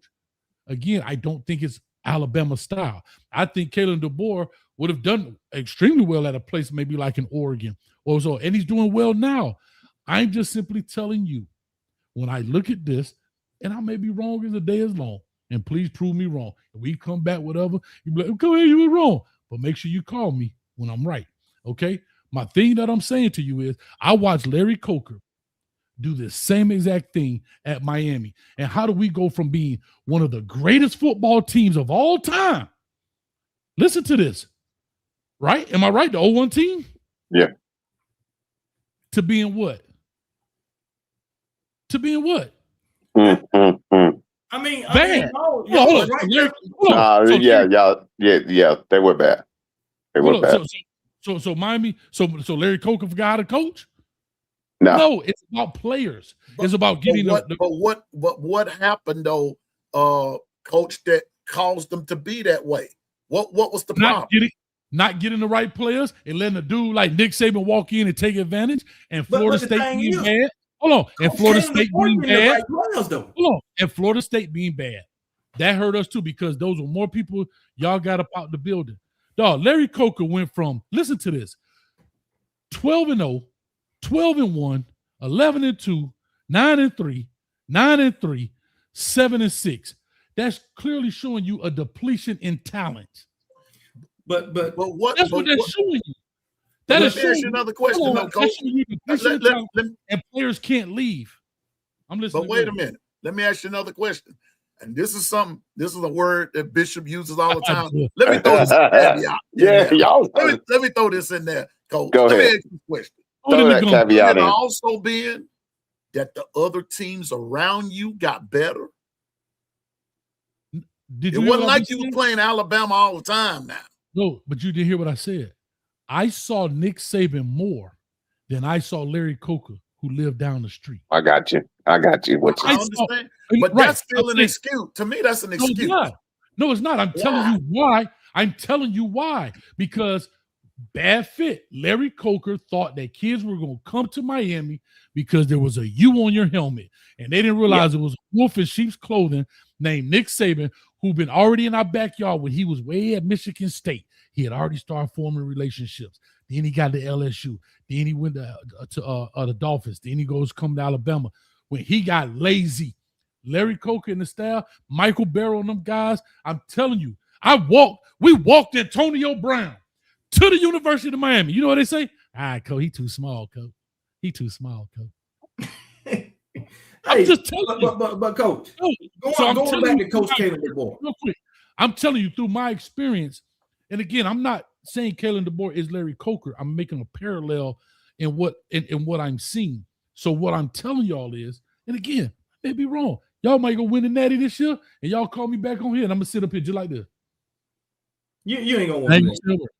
All I'm telling you, yo, Coach Hayes, not Coach Hayes, but Coach Kalen DeBoer. You talked about Larry Coker and him going from 12-1 to 11-1, wind up at 7-6. And that is due to what? Him not getting a bad fit and not getting the players in there, right? But in my opinion, I think Coach Kevin DeBoer. Well, we started getting the sanctions and all that stuff too, and that. Yeah. I got that. I'm just saying. So a lot of that played into it, where we started getting that, and then we weren't paying nobody, and then they didn't even want Randy Shannon. They wanted actually John Gruden and Houston Nutt. But I'm just trying to make the point that I feel like Coach Kalen DeBoer is getting the right players at Alabama. Me too. I think he's getting the right players. What makes you feel that way? What you mean? I think he's getting the right players to fit his system, because I feel like he trying to run that same, well, he is running the same system that he ran at Washington, and he's getting the players in there to fit his system. That's why I say he's getting the right players. Okay, so here's my question then. Is the system he ran at Washington an Alabama way of ball? That's all I'm asking. No, it's not the way of No, hold on. I'm asking a question. Yes or no? No, it's not. Piano Man, no? No. I mean, no. Now, hold on. Now, name me a coach that has gone in and changed the system of a college program and been successful. I'll wait. Every coach system. Hold on. I ain't talking about tweets. Okay, I know who did it. I do too. Every new coach brings in a new system. They might keep some of the old stuff, but majority of the system is his system that he brought in. I'm not saying that he picked up the same playbook. I'm not talking about Coach Hayes. We're talking about the style of the team. Gotcha. Bob Stoops did it at Oklahoma. What did he do? He changed the system. He bought in his system, because when they were under Barry Switzer and Barry Switzer, who else did they have after Switzer? I forgot who they had. They have our O-line coach and our D-line coach, but the transition was we had a great recruiter that, they tried to make him a head coach, but he could recruit, but he wasn't able to put everything into place. And then Bob Stoops came in and was able to go 7-5 the first year and then go national title the second. He did that. He changed the system. Okay, so he comes in and changes the system, but he had instant success from bad teams. I'm looking here. John Blake was 3-8, 4-8, 5-6. Yeah. Bob's coming in 7-5. Mm-hmm. Right. That's pretty typical, just coming to a new school, a new system. Because prior to that, Gary Gibbs was 6-6, 9-3, 5-2. Yeah, middle of the road, I would say. Was that fair? That's fair. That's fair. Right. So he comes in and now he revamped. This is what I'm saying. But what was there? So what was you talking about Barry Switzer, bro? You going way, bro? You going back in the 70s? Bro. He was out in '88. Last time Switzer went out in December '88. See, so I told you, I'm because. Okay, let me put it to you like this, Coach Hayes. I can even remember Bud Wilkinson. No, I get it, as you should. You should. So when you talk about changing a system, okay, Bear Bryant built his system until Ray Perkins came along and instituted something different. Right. Still trying to build on the standard, but instituted something different. The same. And Bill Curry comes along and does something different. I want people to understand the system in which you run as a coach is going to always be different. That is not what I'm saying. I'm talking about the fabric of the program. Style of play. Yes. I'm talking about Midwest was known for smash mouth football. Right? Okay. And guess what? Tracking. That's what I'm saying. I'm not talking about a guy coming in running 2 tight end. We're talking about the fabric of the program. Running the ball first. Michigan, even Ohio State, as good as they have receivers, don't get it twisted. They run the heck out that football. Even as many receivers they got today, they pound that rock. Am I right or wrong? You're Am I right or wrong? You're right. When you looked out You're west, right. it was. But I answered your question. No. Your question. Okay, so tell me then how, because I don't know. So please educate me. How was what did Bob Stoops do differently than his predecessor? First of all, he didn't run the wishbone. Oh shit, we talking okay. Second of all, he was a defensive-minded coach. Hold on now, y'all don't have an hour and a half. The Bishop can talk a little bit. Give me a little corner. Did nobody tell you to sit back there and look like the fly on the wall? I was laughing at the wishbone. But anyway, no, hey, check it out. What we're really talking about is that now understand, what I'm understanding is that really what you are establishing is what a lot of us have been saying, is that we're used to a run dominant Alabama. When y'all used to, when we was in the Big 12 and Josh Jacob ran over young blood and he looked down at him, you guys were fierce on making sure that the run was established. So when you passed the ball, it made it a lot simpler. Now, in this new dispensation, that has changed. But with that, then you got to give the coaches the opportunity to break it down to the studs and build it in the way they need to. But understand, is it the same when you were having success? Is basically what I'm hearing. Is when you guys were having success is when you were able to be physicality and run first. Thank you. And when I look at Alabama football today, it ain't physical. That's what I'm talking about. When Alabama got off the bus and jumped out there with them white pants and them doggone crimson jerseys, you knew it was gonna be somebody gonna have some grass stains on the back of their jersey, right? Now they ain't even people movers. They big bodies. They ain't people. Hold on. Let me ask you, because I want to ask the question. Bob Stoops, what was his offensive philosophy? I mean, even though he's a defensive guy, which I get that, right, but still he has an offensive philosophy, just like Nick Saban did. Yeah. What was his philosophy? Run the football. Yeah. What they do in the wishbone? What do they do in the wishbone? They run the football. No, not with Bob Stoops. With Bob Stoops, he did not do wishbone. No, he didn't do wishbone. I didn't say that. What was Bob Stoops' philosophy? He was to run the football because that was Oklahoma's MO. Thank you. I didn't. That's what he's trying to get at. He's being funny. You're talking Bob Stoops. Now, if you would have said Bob Stoops came out there and ran 5 wide and spread it around the field, now that's a change. No, you changed up all you did was spread guys out, but his philosophy was ground, be physical, pound this thing out. Yeah. Right? Wishbone was the style of that day. You got in the modern day passing. Let's not get it twisted. But see, so you didn't actually kind of prove, maybe you misunderstood, and maybe I didn't articulate it well. I think what Coach Hayes saying, basically, we understand in order to win championships, you got to be able to run the ball. You got to be physical in order to win championships or be successful. And at Alabama, the past 2 years, we ain't been able to run the ball, and we had a lack of physicality. Am I right, Coach Hayes?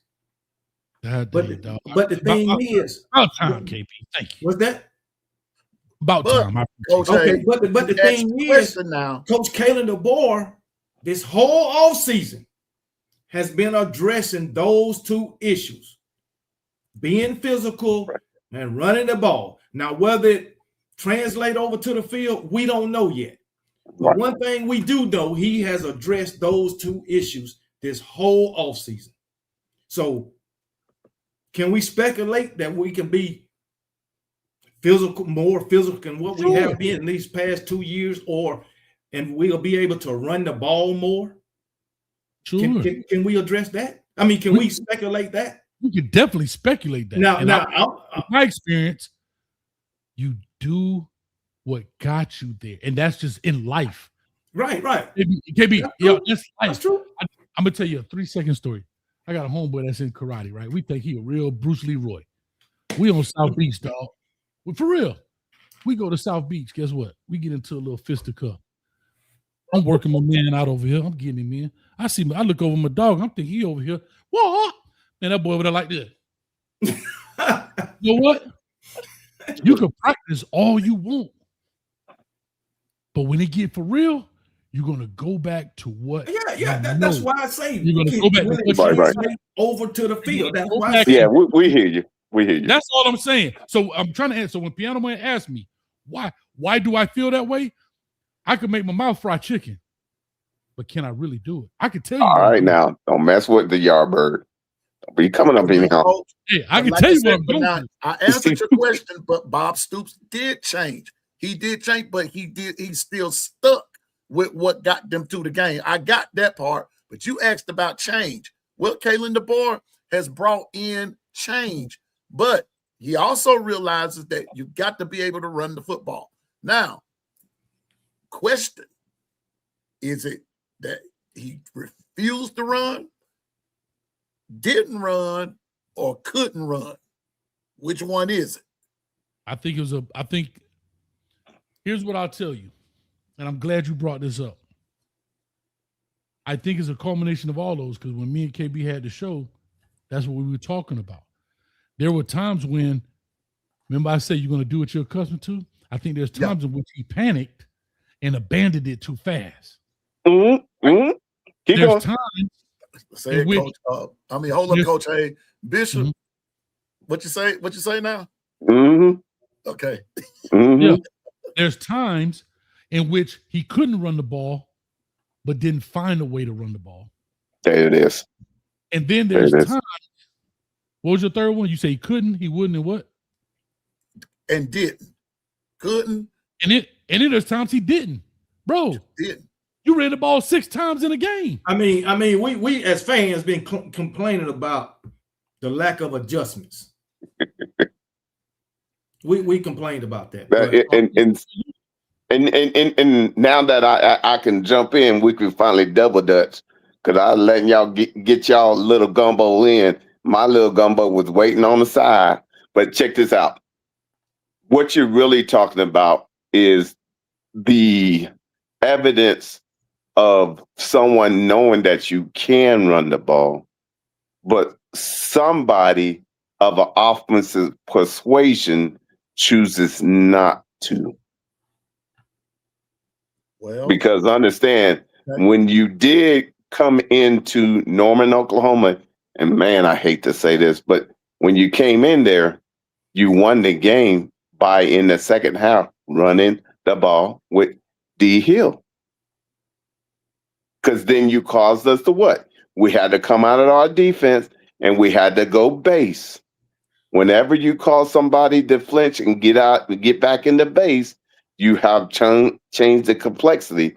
But once again, that's where it's perplexing to not understand how he could not see, i.e. Grubb, could not see that that's what actually allowed you to come into Norman and win that game. How can you not, 11 days later, not do that in Pasadena versus IU? It makes no sense. And in the first series, you dominated with it. And then all of a sudden, it's like he abandoned, not only abandoned it, but he didn't. It's almost like he had a hiccup where he didn't truly believe in it, that they could do it against them. And then all of a sudden, he was trying to mix it up. But once again, it goes back to a coach's mindset. If he truly believed in it and knew what he had possessed and went after it the way you're supposed to, because understand, us coaches and players, and coach, you know this, in the playoffs, I need to shorten the game. How do I shorten the game? By running the ball and then allowing my offense to pick and choose when to throw it. Well, that first series, Alabama rolled down, scored one. No, you thought it was about to be on and popping. Then all of a sudden, the next 2 series showed you exactly. All of a sudden, he became passy, and i.e. Grubb became passy, and you lost your momentum. and it's hard to regain your momentum. It really is. It's super hard because once you lose it, not only that, once your staff lose that continuity, then we call it quicksand. You're playing in quicksand because no matter what you do, the more you move, the more you're going down in quicksand. And What say you? I want you to hold up for a minute. I want you to stop right there. Because Okay. I want to stress something right there. And KB and Coach, allow me to say this. As a Bama fan, what Bishop just said doesn't offend me because of because it came from him. It offends me because it's true. If I'm making sense. Yeah, when I know you what you're saying. abandon your success, and I think this is what Coach Hayes is saying as well.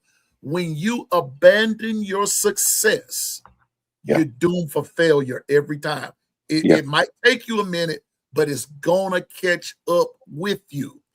I'm not kissing behind or anything. I'm saying it because, Coach, I used to coach as well, and you must stick with what you said earlier. What got you to the big dance? What got you to the game? What caused you to be successful?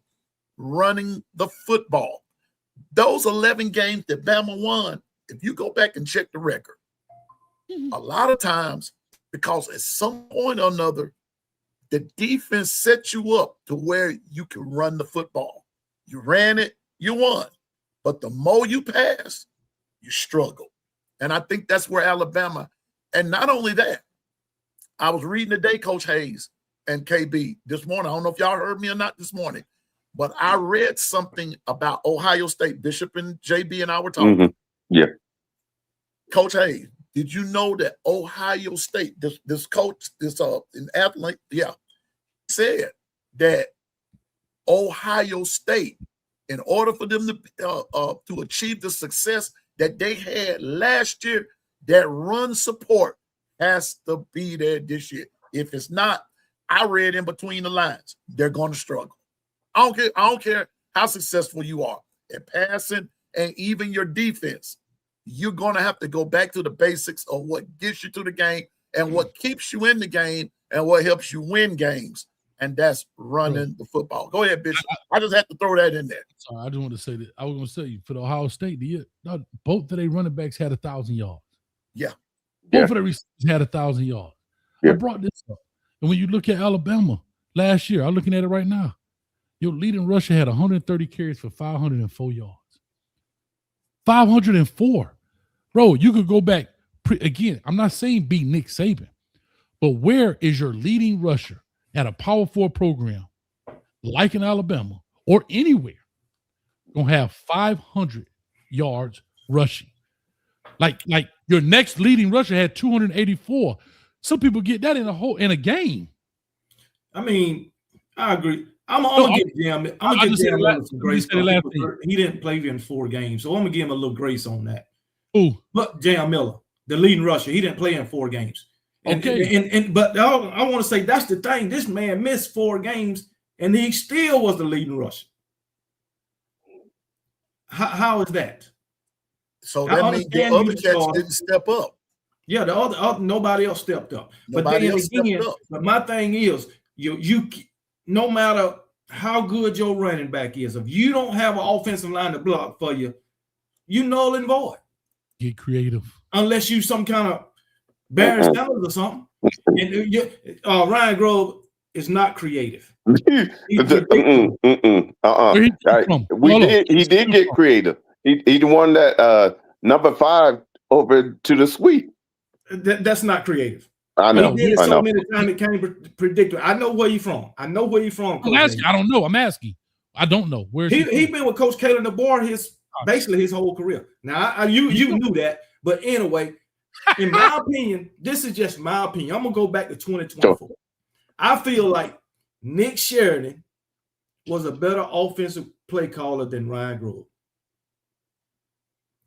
I truly feel that way. How about that for sure? Ryan Grove don't get it. If Ryan Grove can't get out his own way, we'll probably have a season like we did last year. That's Kalen DeBoer, though. He got to get in the way. I know. That's what we saying. Okay, yeah, all right. We talking Gumbo. We talking Gumbo. We already talked about all this, Coach Hayes. Well, I wasn't here to talk about it. And like I said, my bad. Coach Kalen DeBoer is addressing the situation as far as physicality and the run game by hiring a new offensive line coach and bringing in the players that he think can, help him be successful. He's addressing this shit. But the thing about Coach Kalen DeBoer, he got to get tough with these players and these head coaches. That's what he got to do.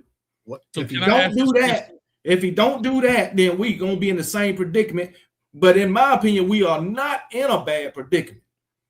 If Alabama get a run game, Alabama will be dangerous. That's most people. Some people got a lot of teams got a running game, but they ain't dangerous because that's all they can do. Exactly. So, but here's my thing: Kalen DeBoer been a head coach for 5 years now. When he gonna learn to get tough with the guys he been with?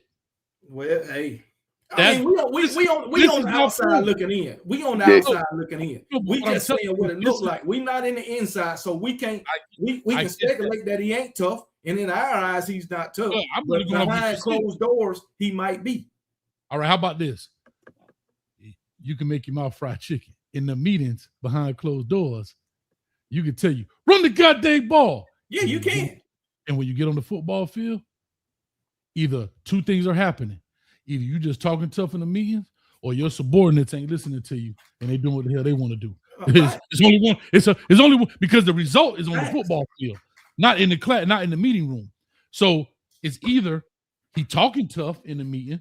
You know what? I do what I want to do, coach, or you're coaching it or you allowing it. Let me just put it that way. There you go. Hey. All right. So you get what I'm saying. And so after this, well, P knows and family knows is look, these coaches are on the clock that both Bama and Oklahoma, because they could run the ball, but they chose for whatever reason to be more passy. And what happened? And what happened when what transpired is that both teams got exposed because there's no way if we utilize everything at our disposal in our toolbox that should have been that way. But hey, if with the fifth, we all be what? Holler.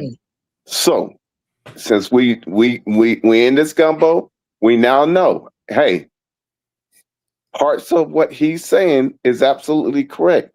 You cannot afford to have the same type of output.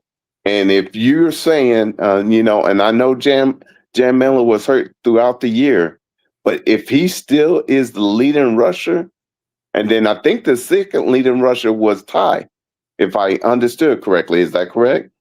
Ty Simpson? No, it was wasn't it Daniel Hill? Daniel Hill. Okay. So Daniel Hill. So the bottom line is we're talking about 500 being the tops. Let's just say cool 600, because it's round about that. 600 yards in 12 games. You break that down, that's not enough yardage in 12 games. Now, with Jam Miller, we take away the 4. But still yet, it's not him. It's not the players. Once again, we have to keep in mind, it's the actual mindset of said offensive coordinator that chose to make the decision to go away from the run game. It's not like you weren't establishing it. He chose for whatever reason, and understand we now know that, and we got it. We're in the summertime. We're 81 days left until we can all put this to rest. The bottom line is, in order to move forward, Yes, he has made some steps, but you now got to put it together, and you got to make sure said offensive line is ready for their moment. And you can't just go with your starting five. We talked about the gauntlet. We went through it, and you got 7 to 8 uh, Southeastern Conference games that you got to go without a second bye. Either which way you put it, you have to be able to develop your talent, and you got to some of these kids that you want to used to be able to redshirt them. You're not going to be able to redshirt them. You're going to need 19 snaps, 21 snaps, 7 snaps, whatever you need. They need to be able to come in and the play doesn't drop off. Period. Point blank. Coach, I was told to ask you. Let me go over here. Sure. I have 2 questions for you. First of all, I want to thank Goof for the $5 super chat. Actually, Coach, they have 3 questions for you. First, Roll Tide, Coach Hayes, is George T your favorite Alabama player? I had to throw that one out there first, and that's that one. But Coach, here's on more of a serious note. Someone, this is from Juan. I told him I was going to address this. Off subject, what do you guys think of the Brandon Sorsby situation? Where do you stand? I'm gonna start with you, Coach. Okay, my favorite player is Derek Thomas. Oh, he from South Florida. But anyway, Alabama cat. But anyway, before I answer, I just want to say this, and I'm put it to bed. I'm done with it. I told you people are who they are. I looked up Kalen DeBoer right quick. His first year at Washington, his leading rusher had 43 carries for 227 yards. His second year at Washington, his leading rusher had 110 carries for 434 yards. His third year at Washington, I'm just talking about people are who they are. Talupa, 140 carries, 887 yards, but you got a 4,600-yard Michael Penix. In the year they went to the Natty, 233 carries for 1,100 yards. What I'm saying that Michael Penix with 40, he is who he is. This is what I've been trying to say.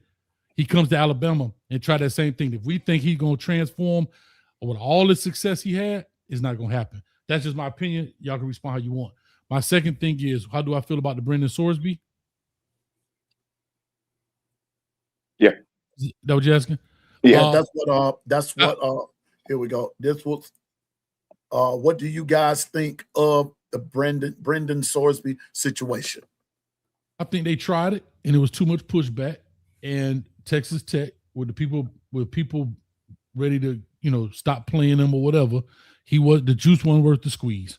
And they try to come up there with mental this and mental that. And I'm not downplaying mental stuff, but at the end of the day, go take care of your mental health, dog. Football ain't that important. You understand? Because once you open that door, anything you do from now on, I get a speeding ticket, put the team. I got mental disability. People gonna use it. And to me, bro, first of all, it shouldn't even went that far. You gambling, that's automatic, bro. Like, what are we talking? Like, foolishness. I'm with you, Coach. KB, what's your stand, bro? Well, I'm with Coach too. I did a video on that. I gave my opinion. My thing is, he shouldn't be playing. He shouldn't be playing. He broke the cardinal rule of all sports. And then you betting on the team that you was on, and he been betting for 4 years, his whole time in college. Yeah. So it should have been a no-brainer that he shouldn't be playing. He should have went on and entered the NFL draft from the jump. So Bishop. Bottom line is, you guys, this here was a travesty because these individuals were trying to push a narrative knowing that the NCAA didn't have no teeth. And then they got the injunction because the NCAA didn't do their due diligence. Knowing good and well, this was the one case that if anyone they were going to win was this case, because before Sorsby came in to said NCAA and accepted his scholarship, he know he had to get vetted through the clearinghouse, and everybody goes through the clearinghouse. So if he circumvented it then, and you're telling me he's now on his third university, and he's just now getting found out when he told on himself, wink, wink. Come on, you guys. There's in order to place his bet, he has to place it through certain entities outside, so that way he can keep betting. So once he makes that decision, doesn't he know that betting against is against the rules? Whether he has he's addicted or not, once he makes that decision, to me it's a slam dunk proceedings. But once again, this is really an indictment on the NCAA. You have a prevailing system that is basically a shell of itself, and it's choosing to just be only in a shield only, and they're not willing to know what they can and can't do because they have been put back by the different injunctions to where they're not even fighting. So with that said, then you had somebody from the Big 12 sue Texas Tech. Help me understand. What did Texas Tech do? All they did is offer this kid $6.5 million, but understand he told on himself.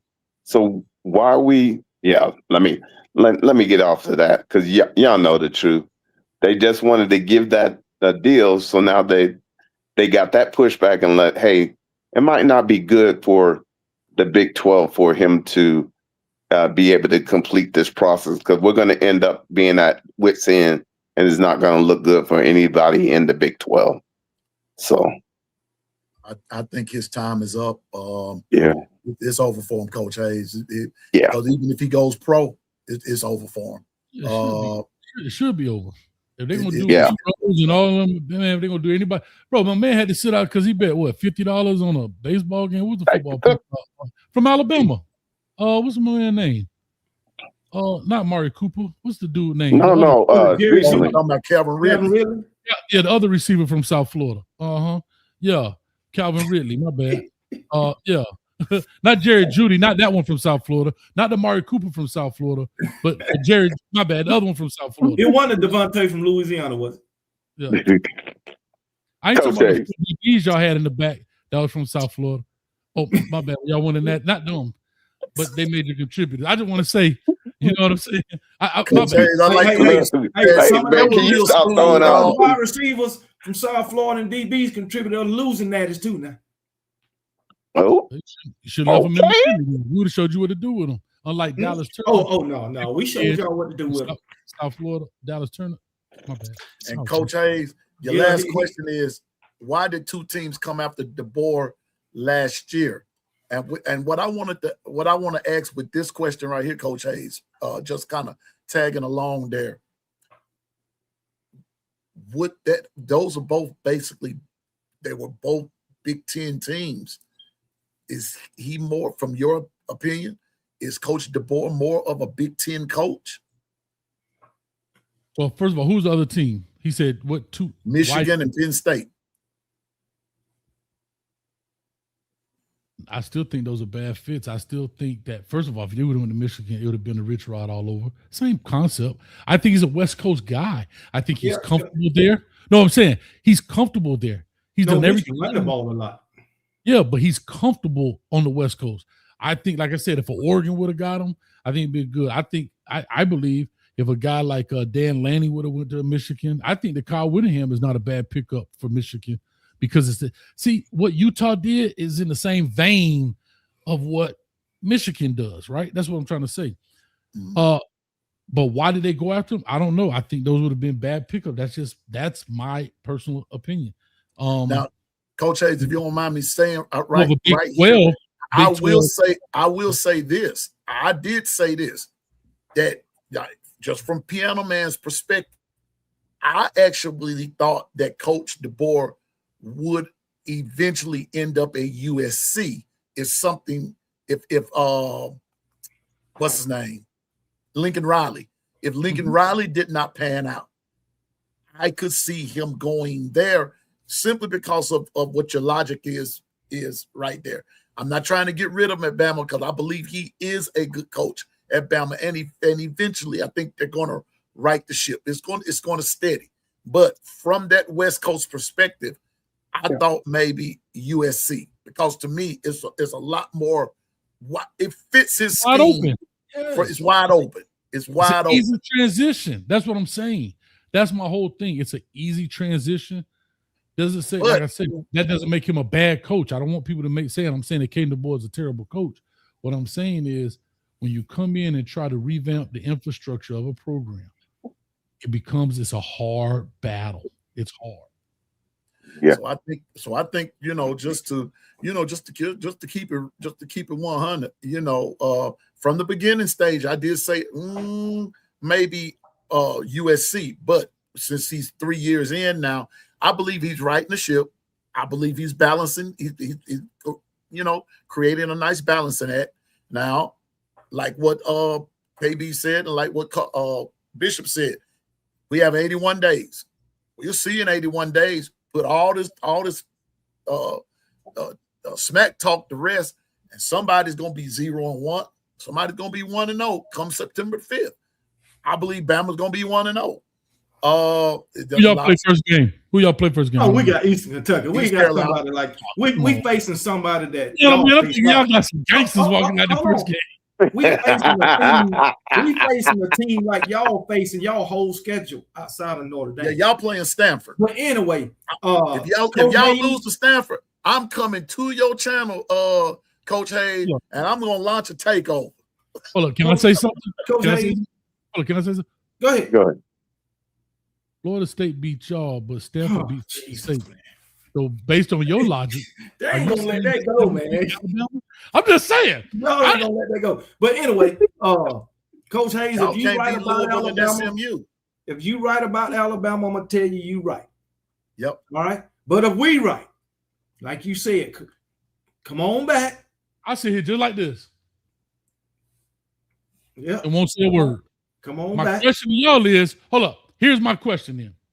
Since we talking like this, when does this happen? Like, when do we decide, like, this guy ain't it in the next 3 years, 5 years, 10 years, talk to me. What you talking about, Coach? I don't like, so next year, let's say next year, y'all go 9 wins.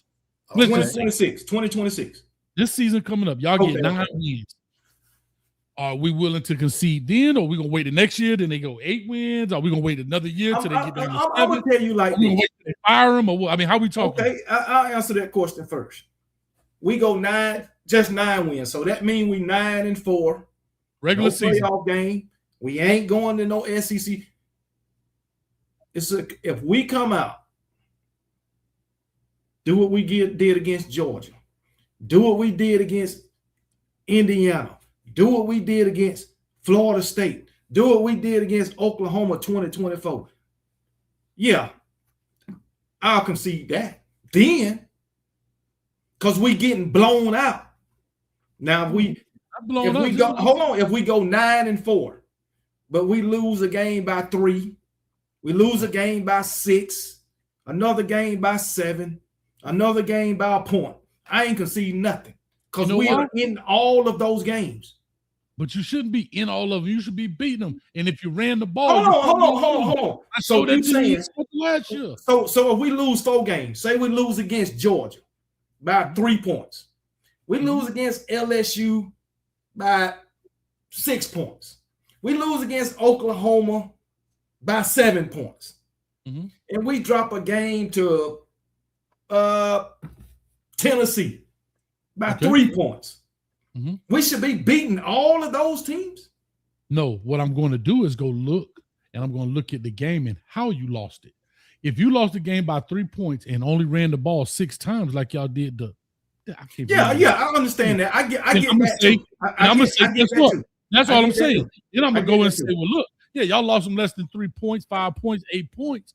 Okay, but then you also can look at it this way. You can also look at it this way. Okay, we trying to run the ball. We get down by 17 points. We start passing the ball and come back and only lose by 3. You can look at it that way too now. I said I'm gonna look at it. I'm gonna look at how you lost the game. I mean, I'm just saying again, but if you're down 17 points, why? Because you threw the ball 3 straight possessions. No. I said we down by 17 and we trying to run the ball, but we just can't run the ball. And we say we done ran the ball 20 times. We down by 17. Oh, yeah, they're just a better team. They whooped your butt. I get it. Thank you. I'm not disputing that. But don't try to put up here. We only lost by 3 points or 2 points. No, I'm just saying. I'm just saying. I agree with you. You got to look at how you lost. Because guess what? Some wins don't feel. Some wins feel like a loss because of how you played. I'm sure Miami fans don't understand that. That right there. Y'all don't understand that. Y'all take any kind of win you can get. But for Alabama fans, sometimes a win can feel like a loss. What's up? So can I ask a quick question about y'all since I feel like I'm getting jumped Guess what? I'm eating kangaroo ribs while I'm playing the piano. And I don't give a damn what you're eating. Listen. Quick question. Since you asked me, Piano Man, what's your record prediction for the season? Wait a minute. What do I feel like our record's going to be? If you want to phrase it that way. However you want to phrase it. What's the record prediction? What I think the record going to be? And how far y'all going to go? Let me add that part. And y'all going to the Natty too? And beat y'all one more time. Okay, so go ahead. And I just want to be on record. I want to put it on wax so I can make sure I clip this. So when we had this, listen, Coach. I'm gonna tell you like you will never hear me say, I think we're gonna lose this one or we're gonna win that one. I'm just gonna say, since you said you going to the Natty, we going to, and guess what? And we gonna beat you again. Okay, so I appreciate all that. So you don't give me a record. I don't have a record prediction, at you. I just said we're going to the Natty, and we're gonna beat it and beat y'all again. So I can take it. You know what? I go so far and say, and I'm not being delusional because I'm not into this prediction thing. So I'm just gonna say we can do what Indiana did. So you know, hold up now. We done went through all this, Piano Man. You off key right now. You won't even give me a number. You holding undefeated, Coach Hayes, undefeated. Can you understand that? Because y'all can't beat Louisville and SMU. Okay, that's fine. But we don't play them. So you saying 15-0. And I know you 16 how to lose. Coach Hayes. I know y'all dancing the jig down there. Because the 2 teams that y'all can't beat, you conveniently don't have to play them. We don't make the schedule, dog. Schedule been made 3-4 years out. I get it. KB, I don't think I ever asked you, what's your record prediction, man? Okay. I'm gonna be real. We gonna go regular season first. Yes, sir. Okay. 11-1. Who's the one? 11-1. Who's the one? I don't know who we gonna lose to, but we'll lose one game. LSU. But if I had to say if I had to pick, I would go with Georgia. Really? Now we gonna get into the playoff. Mm-hmm. We're gonna get into. Matter of fact, we're gonna lose to Georgia 11-1. We're gonna go to the SEC championship game and win that. Mm-hmm. Then we go on to the playoffs.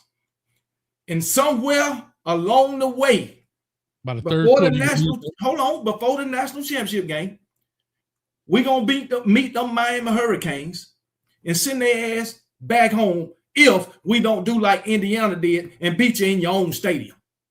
Okay? Then we're going to move on and keep on moving to the national championship and win that and be 15-1. That's my prediction. Who y'all quarterback? I'm asking, who y'all quarterback? I don't know. I don't give a damn who the quarterback is. I'm just asking because I don't know. Who is he? I don't know either. Either it's gonna be Keelan Russell or Austin Mack one. Oh, y'all don't even know who. Hey, we don't have to go out and pay. We don't have to go out and pay $5 million. We don't have to go out and pay $5 million for a quarterback. 81 days away, and you don't even know who the quarterback is. We don't have to go out and pay $5 million for a quarterback to disappoint us in the end. That's all I know. 15-1. Guess what? It sounds like you sound 15-1 quarterback. Well, if it's okay, hey, if it's okay for you to have your prediction like the way you said it, it's okay for me to have mine. I gave you one. You asked me. I said 11-1, and then I said undefeated. I said I don't know what happened in the playoffs. You know, one thing I gave you number. You didn't want to give me number. Say we done went into seasons with a first-year starting quarterback and came out national champions. We done did that. Not under Kalen DeBoer. I don't give a damn who it was under. I don't care. Well, y'all ain't one up under. Hey, y'all ain't been under Mario Cristobal either. You ain't been under Mario Cristobal. Or any other coach, or any other coach. All right, hey. It's funny that you can say Larry Coker was a bad fit, but he your last national championship winning trophy at Miami, or winning coach at Miami. Because he ate off the remnants of what was there before. Now, let me ask you a question. What is your prediction for your team? I just gave it to you. I literally just said that. No, you didn't. I didn't hear it. I didn't hear 11-1. That's the problem. You be doing more talking than this. What is your prediction? Would you mind telling him again, Piano Man? Because he said 11-1. He said regular season, and he said once after that he's not sure. You know who? I know it's 11-1. Who? I know who they're gonna lose to. Also, Notre Dame, the Lucky Charms. Well, I actually said that too because I don't know where you were here because remember he asked me if you wanted to lose. You know what? As much I always got to repeat myself to you, man. Miami fans talk and much trash they talk about how good they is, how loaded they is. Why ain't you got confidence that you can beat Notre Dame? Didn't say we couldn't. He asked me. His question was, if you had to lose a game, who would it be? Am I right or wrong? That's what I asked. And I said Notre Dame. And I said Notre Dame. And the reason I said that was because it was non-conference. That's the only reason I said that. If I had to lose one, no. Okay. The only reason y'all can't beat Notre Dame, or they're gonna be your only loss, is because the rest of the teams on your schedule ain't nothing but duds. Ain't not my fault. I didn't make the schedule. I whoop who in front of me. It's just that simple. I like Mike Tyson. Hey, punks jump up to get beat down. That's all I can tell you. It ain't my fault. My goodness, see, man. The problem is you victim blaming, huh? I can't help you who on my schedule. Okay. Pinellas came up, and I'm just asking a question. Are you a Yankees fan? Because when I see Pinella, I think of Lou Pinella. I'm a big coach. I'm a big baseball fan too. Really? Love baseball. Hmm. So I was just wondering when I see that, I was just wondering were you a Yankees fan? All right. So if we have concluded, everybody clear? We good? The barber shop is served its purpose.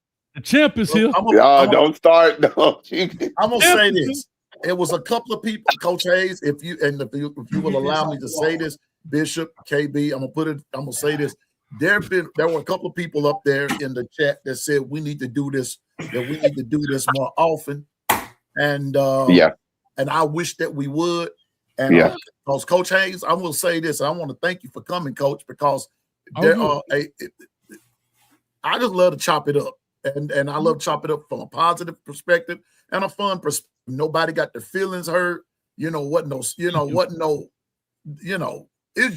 smack talking, but then we came with some facts as well. Barbershop. Y'all know about the barbershop. And I appreciate that. And I can appreciate your stand. And to all of you that came with Coach Hayes, those of you that came with KB, I appreciate you coming and everything. And the only thing I just wish that if you hit the like button, hit that like button for all of us, because it helps all of us. But then also for me, if you've never subscribed to my channel, please do, because I got Coach Hayes, KB, Bishop, others, I subscribe, and I try to be fair, and I try to support everybody. And I don't look at teams or anything. I look at the person because, hey, we're all trying to make it. And Coach, I just want to let you know, bro, big respect to you, my man. You got my respect. Even though you're Miami, the Lord does forgive sin. He forgives, you know, and he forgives sin and everything, you know. But you know, but stay on over there.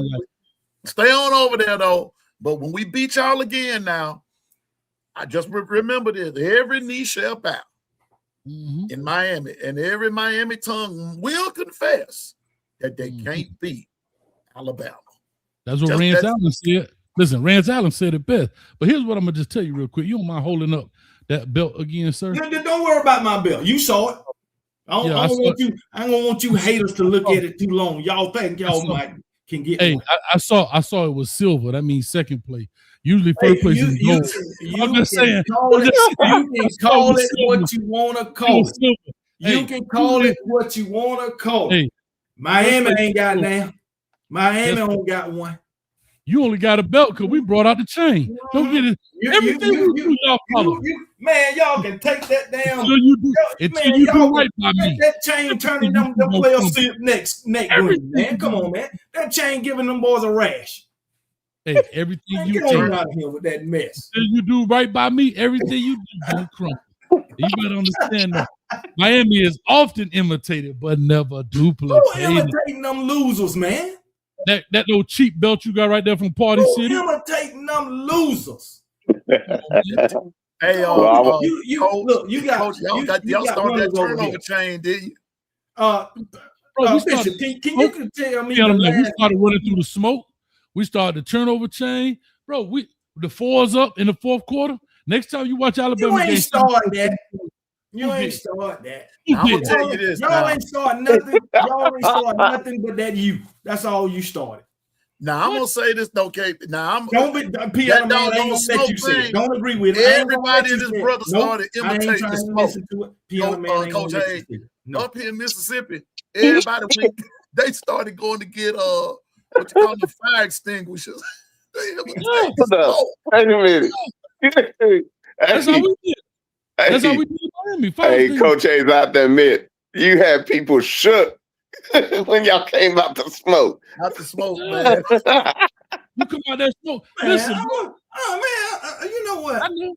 I know just the stain Miami right now. I don't know why y'all giving them any type of credit. Oh, okay, KB. We hear you. We hear you. This, man. Hey, do me a favor. When a team do something, when they do something, even if I don't like them, I give them credit. Hey, hold on. Look, you remember Aaron Park Segan's last game? They did him so bad. Yeah, man. This the thing now. Yeah. Miami fans have an issue with me. Oh, okay. Only because I tell the truth, you know what I'm saying. But the thing is, they didn't have an issue when I was giving them credit when Malachi Tony was doing his thing last season. Call him a gadget player. No, not last season. I didn't. Not during the season. I did not. I was giving him all the credit in the world, just like I was giving y'all running back all the credit in the world last season. Hold on. Just like I was giving that little young defensive back y'all got, that freshman Fitzpatrick or Fitzgerald, whatever his name, I was giving him all the credit. I didn't start calling Malachi Tony a gadget player until about a month ago. That was just a mess with y'all daggone Miami fans. And I'm going to keep saying it. And guess what? Even Warren Sapp was in the chat like, who is this dude? I don't give a damn about no damn Warren Sapp. Boy, I said, what they say, I make you famous, boy. I set you off, boy. Let me tell you something. I saw that thing on Instagram. Guess what? That boy came up there shaking like this. Oh, I should have said that. Let me tell you something, KB. I ain't said nothing on Instagram. I don't even really go on Instagram. Guess what? I put you on there. Oh, you probably did put me on there. I don't care. I don't care what Warren Sapp said. I don't care what Warren Sapp said. I don't care what Michael Irvin said, Ed Reed, or anybody. One love. On all platforms. I don't care. On all platforms. Look, you can put me on some more. If you say blasphemy, guess what we're gonna do? You can put me on some more. You call that man, put me call on that some man more. a gadget player. Come on, man. You know better than that. Did it hurt I y'all want all feelings? the Miami fans Did to it know. hurt y'all feelings? And I've said this before, Coach Hayes. I'll say it again. Bishop is my witness. Yeah. When you all were playing Indiana, I was pulling for Miami because I didn't want to see Indiana. I wasn't. I wasn't. I was pulling for Miami. But it just seemed mighty strange to me that they don't have a problem when I give them credit. All right, how about this? I'm gonna speak for all Miami fans. Don't give us no credit. If you want credit, go get a visa. How about that? I got one. Oh, I got about 3 of We them. don't want your credit no more. How about who that? shot the sheriff? Give your credit to yourself and give us nothing but kangaroo hate. Hop on over here with it. Hop on over here with that hate. Matter of fact, Hey, I tell you what, y'all, as soon as y'all lose, y'all gonna get it. all right. Can I ask a question before we go? Because I've been looking at everybody's background. It's pretty cool. I see you're a Steelers fan. That's pretty cool. Bishop, you got me right there. Can't hardly see. Who's that number 9 on your wall up there, KB? What that say? Oh, that's number 9. You know who that is, Amari Cooper, man. Come on, man. From South Florida? From South Florida? God dang. God dang. My bad. Man, look, we finna get out of here because I gotta go eat. Derrick Henry. That ain't Derrick Henry 27, is it? No, that's not his. Is that Derrick Henry? Yeah, that's his freshman jersey. From Yulee, Florida? No, stop. You see, you're doing too much. You're doing too much. Of the 5 jerseys you have up there, look, of the 5 jerseys you have up there, 2 of them from Florida, that means that 40% of your wall of fame is from the I crib. knew this was coming. I knew it. Look, but check this out. They played for my Alabama Crimson Tide. That's all I know. I got another jersey. Go by the name of AJ McCarron. They ain't play for your Alabama Crimson Tide. They play for your Alabama Greenbacks. That's what they play you for. Can call it what you want. They play for the Alabama Greenbacks. But that dude up there on the wall that go by the name of Derrick Henry, he said it best. Yes, Nick Saban paid us in championships. Mario Cristobal ain't. You better stop it. If you think Nick Saban paid you just seen all them Hellcats coming up out of there in Alabama. I seen all them national championship trophies too. All them touches. I seen all them national championship trophies. I seen more national championship trophies than Jordan. I saw that Lamborghini that Carson Beck was driving. You tell him again. It's legal. That's my point. Y'all bashing us for something that's legal. See, this I don't understand. No, it wasn't legal when y'all was doing it. Just make this make sense. All right, talk to me, KB. You say Coach Saban was paying players when it was illegal. That's correct. So why would he stop paying players and get out the game when it's legal? Because when it was illegal, you could kind of cap it off, right? If it's illegal, hold on. When something is illegal, you can't charge full price. You know when you bought something that fell off the truck, like them fake jerseys back there, you ain't paid for it. Ain't none of my jerseys fake. Hold up. Anytime somebody respond like that, you know they fake. Listen. What do you mean? Okay, let me ask you this. Have you ever bought something hot off the street? I can't. I do not recall. Okay. Do you know somebody that paid for something hot off the street? I do not recall. Thank you. Do you think they would? Okay, let me ask you this. Would a wise man pay full price for something hot off the street? No. Would a wise man sell something full price? So, when it was under the table, when it was under the table, I could give Derrick Henry $30,000. And how much would Derrick Henry cost today? How much would Amari Cooper cost today? How much would Julio Jones, Mark Ingram, Cedric? How much would all these players cost today, my brother? You know what? Coach, we did a show on that. And could nobody afford nobody. Documentation beats conversation. Guess what? So again, you were getting those players for cheap. That means that he was exploiting. I'm not hearing this rhetoric. Mm-hmm. Allegedly. That's right. Allegedly. Hey, I like to pay you on it. Let me ask you, Piano Man, my last question. Because KB, I told him, I said, I bet you won't answer the question. I'll answer any question. And my question was that he didn't answer. I did answer. I said I do not recall. Exactly. That's not an answer. That's the answer. That's no mission. What's okay? Ask the question one more time, Coach. Will you answer it? Yes or no? Yeah. Okay. Do you believe that Nick Saban was playing players prior to the NIL era? No. No. Y'all call me delusional? See, that's the thing. See, that's the thing, Peon, man. No. If they don't get the answer they want, then No. Hold up. He said no. You say I don't recall. I don't. Okay. But Okay. Bishop, do you believe that Oklahoma played players back in the day? Look, that is a I plead the fifth. Here we go. Wait a minute. All y'all ask me. All y'all y'all ask Come on now. Why did you ask him? Did he believe Oklahoma was paying players? But you asked KB and I, was Nick Saban paying players? That's two different dynamics, sir. Well, no, okay, that's what I was about to say. You good? The reason I asked, because I know that you guys are Alabama fans. I know that Bishop is an Oklahoma fan, and now I'm a Miami fan. I want y'all to ask me. I'm gonna show you the difference. But you didn't ask us was Alabama paying players. You said Nick Saban.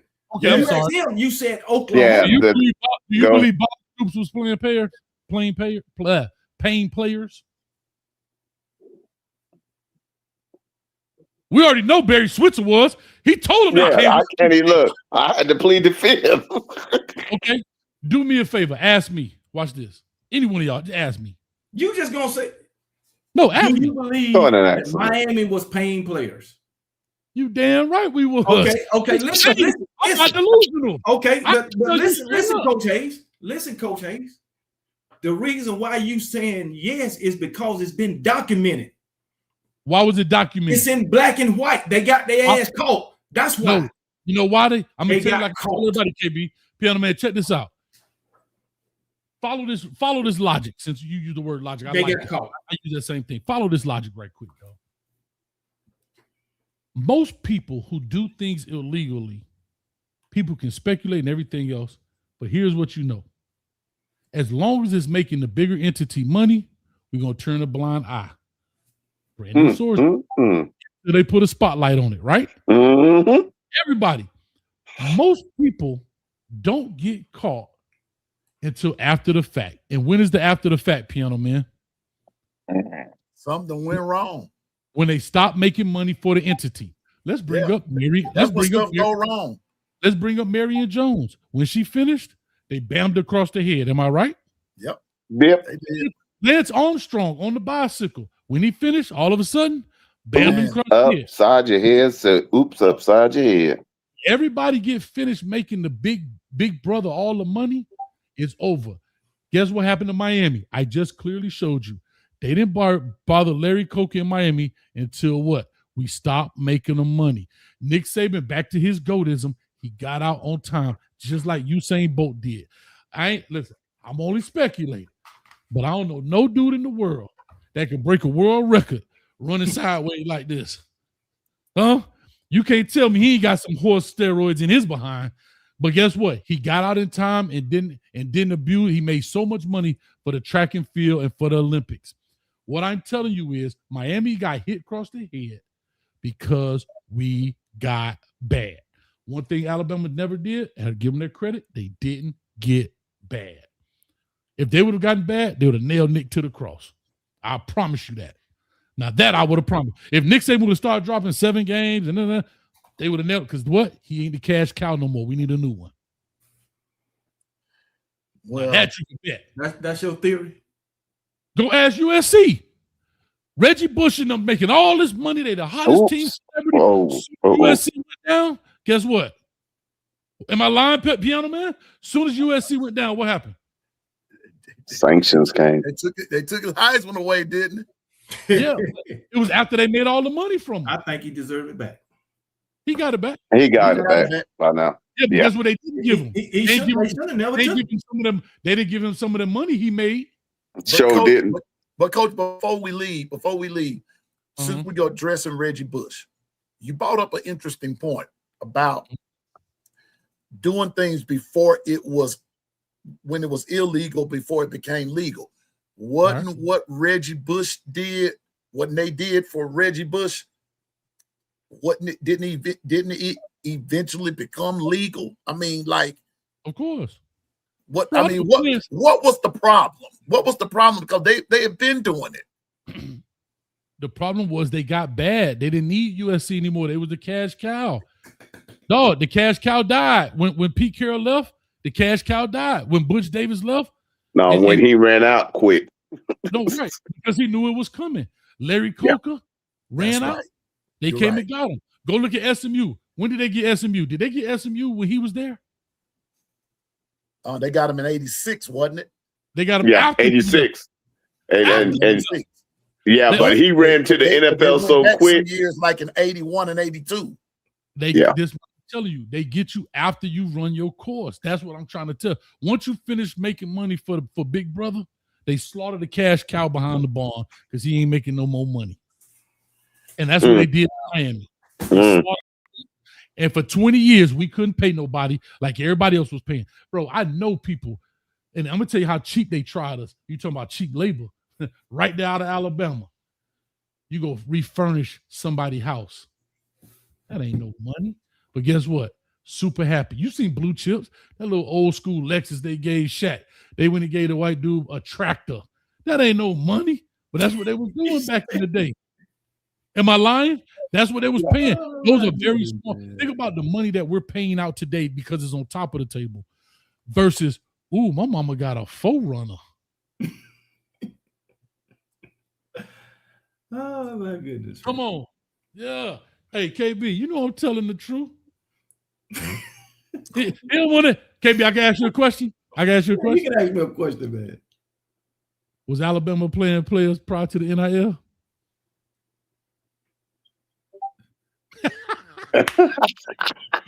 I ain't answered yet. You know what? Now that you put it that way, Coach Hayes, I'll say yeah. Yeah. When you say Alabama, I'll say yeah. I ain't reached that point yet. I'll say yeah. Hold on. Okay, I'm gonna say it like this. I'm gonna say it like this, Coach Hayes. Oh, I'm listening. I'm not gonna say yes, and I'm not gonna say no. Don't be fanned out. I'm not gonna say no. Did Alabama pay players? The boosters paid them. Can I ask you a question? Oh, boy. Do you believe Georgia players? Now or then? Before? Then. Boosters. You believe Florida players? Boosters. I think they all did. Okay, then I'll say yes. If we're talking about boosters. I'm going to show you something. Do you believe Tennessee players? Yeah. Guess what? That whole coaching tree came from under Nick Saban. Where do you think they learned it from? From Will Muschamp at Florida, Jeremy Pruitt at Tennessee, Kirby Smart at Georgia. Oh, of course, you know the boosters. But where you think? But the thing is, you only name coaches from under the Nick Saban tree. No, I'm telling you, all players, all coaches. We can I'm say trying to get you to understand. Ohio State. But I'm not going to say any coach paid the players. I'm saying all schools did it. The boosters, like you said, including Miami, Florida State, Central Florida, all schools, of them. Okay, if boosters school, they paid players. I love when y'all playing with the semantics. They paid players. All right, Your Honor, may I please rephrase the question, Your Honor? I appreciate it. Your Honor. Go ahead. Hurry up. Your Honor, since Nick Saban didn't actually touch the money, do you believe that Nick Saban was aware that players were being paid by boosters for the Alabama program to acquire their talent in Tuscaloosa, Alabama? Do I believe it? I don't know. Listen. But if you stuck with the first question and say, do I believe that Alabama / boosters were doing it? Yes. And not only were they doing that, Coach, they were doing other things to keep them there. I'm gonna pull the politician move. Well, Tim Harbaugh wasn't aware of Connor Stallions. What? That's what he said. He said he wasn't aware. He can make his mouth fried chicken, but guess what? Let me tell y'all something. You know why I know y'all full of it? You know why I know y'all full of it?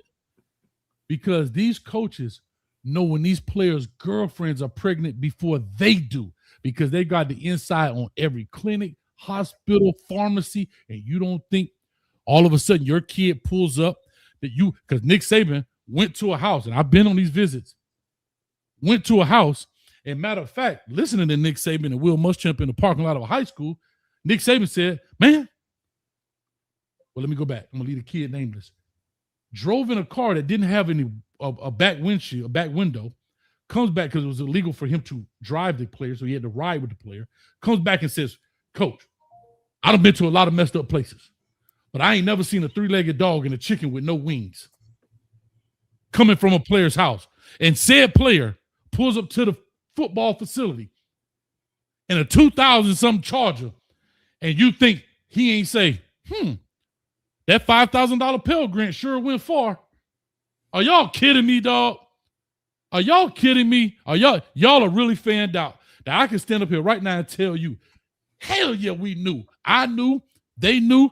My mom don't even know what a first down is, and she knew them boys was getting paid. And y'all gonna sit up here talking about, well, no new taxes. No, man, get out of here, man. Y'all know them boys in Alabama know what time it is. All I'm saying is, you asked the question. You asked me what did I believe, and you lie on the stand. And you lied on the stand. No, I did. No, I didn't. You don't think Nick Saban knew them boys getting paid when he look in the parking lot and see all these charges, and he done went to their house. He done went to the house. What if their mom and daddy got it for him? Because everybody that went there wasn't poor now. I didn't say that. You heard what I said. I heard what you said, but projects and got this kid out the projects, and he look in the parking lot, and the kid buying a brand new Charger.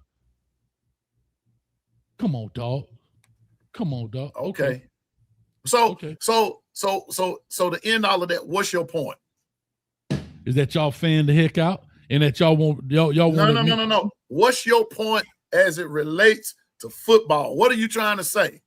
That we were jealous of Miami or something? No, that y'all been paying for players like everybody else. Don't make it seem like it's just y'all squeaky clean. Guess what? Y'all had all the championships that Bama won. Y'all paid $40 million. Yeah. I'm listening. Hand me that. Look here. Hand me that violin over there, please. And when Coach Hayes is talking, I'm gonna go ahead and start playing. I got a better violin for you. What my violin? Hand me the violin. I got one for you though. Hold on, I got a real question. I'm gonna educate y'all about y'all. Y'all ever heard about the penthouse in Tuscaloosa? About the who? The penthouses in Tuscaloosa. Man, we ain't here for no daggone history class. It's about your school. I'm here to help you. I'm a Miami dude finna tell you about your school. I want to know about is football. All I want to know is when we gonna do this again, Coach Hayes. I don't want to hear about the penthouse, the hen house, the whole house. It don't make no difference to me. Y'all don't hear about when we gonna do this again. You told me the truth is spoken here. That's what you told me. The truth is spoken here, and the truth is, it is alleged that Alabama was paying players, or like other people like to put it, that Nick Saban was paying players. Alleged. Because if he was, he didn't get caught. All right. He didn't break the 11th commandment. Thou shalt not get caught. Well, guess what? I'm gonna play this for y'all because y'all so fanned out. Shout out. This is Bakiat number 3 for you. The world's smallest violin for you.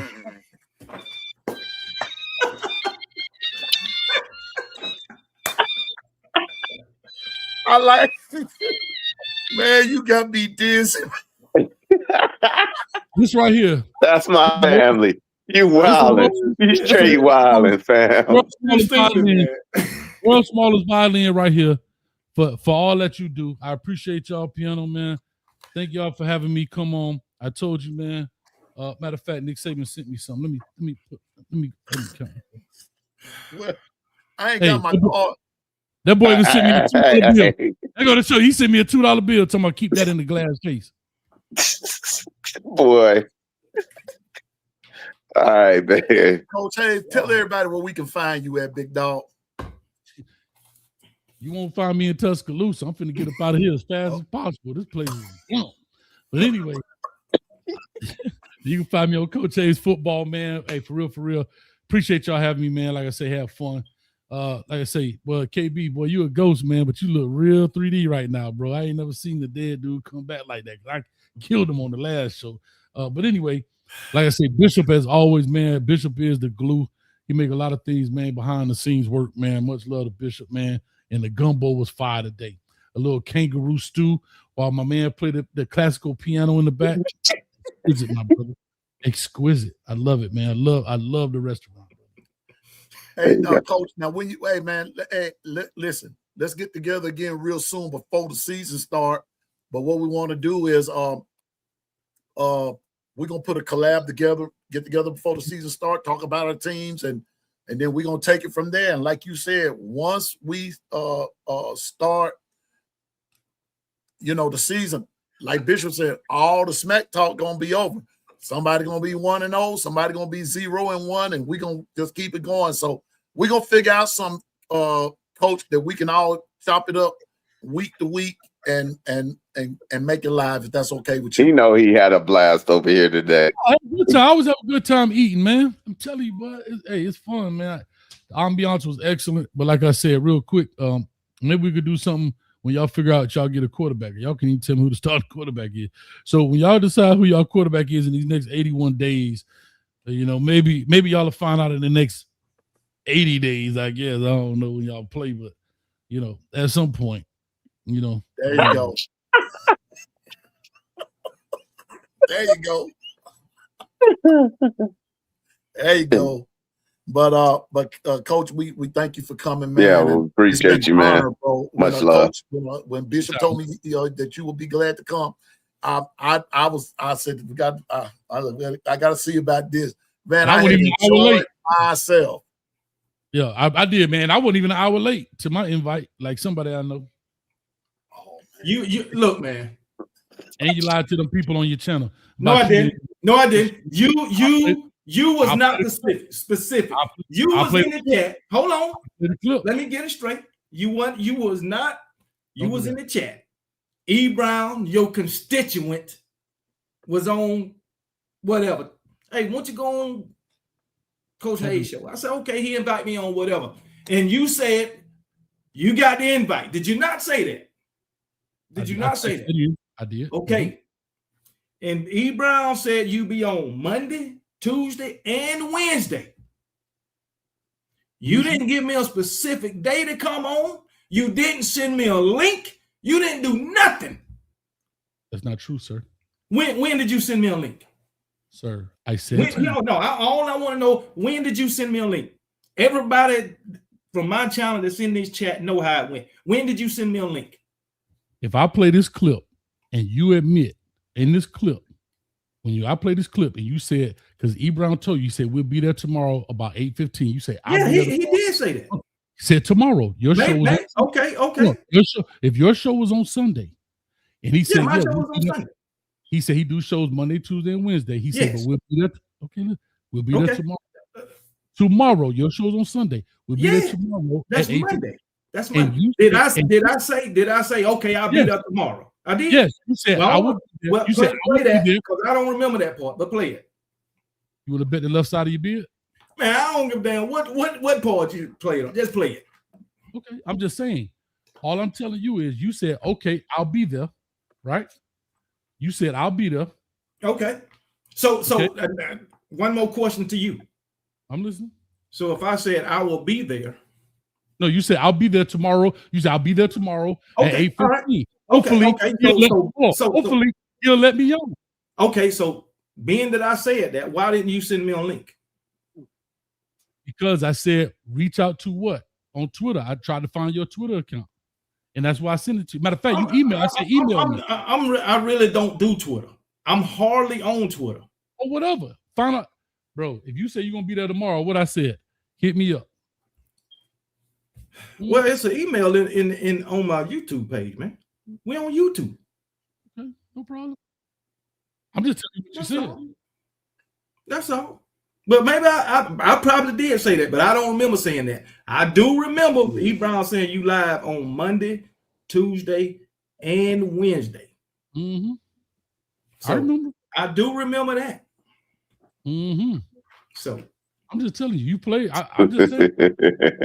What you said, I had to wait. Hey, Piano Man, I had to wait an hour for this man, bro. He had to wait. Well, hey, but I showed up. Okay, I showed up, right? And I showed out. Well, I appreciate you. Didn't do nothing. All you did was tell me stuff that I already knew. Oh, That's all you did. You didn't do already, nothing. if you already knew it, then why it took you 2 days to fact check me with all your copious notes? Oh, And you did a 2-hour look, show man, fact I don't know. I don't know where every player is from. I Hey, don't this know is how that. the barbershop. Y'all better don't know subscribe that. to all the channels. I don't know that. I don't know where every player is from. So come So- on now. All I know is this right here. We're gonna do this again real soon. Yeah, folks. man. This And, was awesome. And look, if you invite me over to yours, I promise you I won't be late either. I won't be late. Matter of fact, I'll probably beat you there because I ain't Hey, scared. you better make some gumbo. You know what time it is. I'm trying to see if I can find this link. I'm trying to find the same thing. I'm trying to see if I can find it. Oh, We'll find it. Hey, But look, hey, you gotta go. Piano Man, you want to talk about Discord? Y'all can talk about the Discord. I'm gonna find this right quick. I put it up there. Let me see. It Let me go should be back. my live right before yours. Exactly. Got a red shirt on. Let me make sure. I put it in there. I saw it a minute I got ago. a red shirt on. I'll find it in just a sec. Wow. And you guys in the chat, y'all know I'm family. You know I go from Rawhide to Coach Hayes to J Dub Hall of Fame to Brinsky, Coach Sean. You guys, we are conglomerates, and we appreciate you for showing up in each and every day and supporting each other and run the likes up. Learn how to type before y'all start talking. Oh wow. How many times they went to the player? Let me go back. They there. do like this. Okay. Man, let me be. Don't say it ain't so good. Gotta play. You gonna find it. I'm gonna tell you what you said. Oh, here we go. I'm going into the season. Surrounding. Unknown coming into the look at the surrounding pieces around here. That made that. It don't matter. The quarterback position was still. You ain't finding it. Like Miami. That's just like Miami. If Miami had a quarterback competition right now, You found it? Mario Cristobal has you ain't found it? chosen a starter going into game one. Would you say that Here we was go. Here we go. Just found it. has won the starting job? Okay, go ahead and play it. I gotta send it to him. Okay, so we don't go to the scrub. You know, I just had it. You knew the players who go into the portal, think special teams player though. I'm on here when E. Brown is talking. Yeah. Because I'm gonna show you what I'm saying. So I had it and I moved the doggone cursor. immaculate and no dig. This falsehood about the SEC.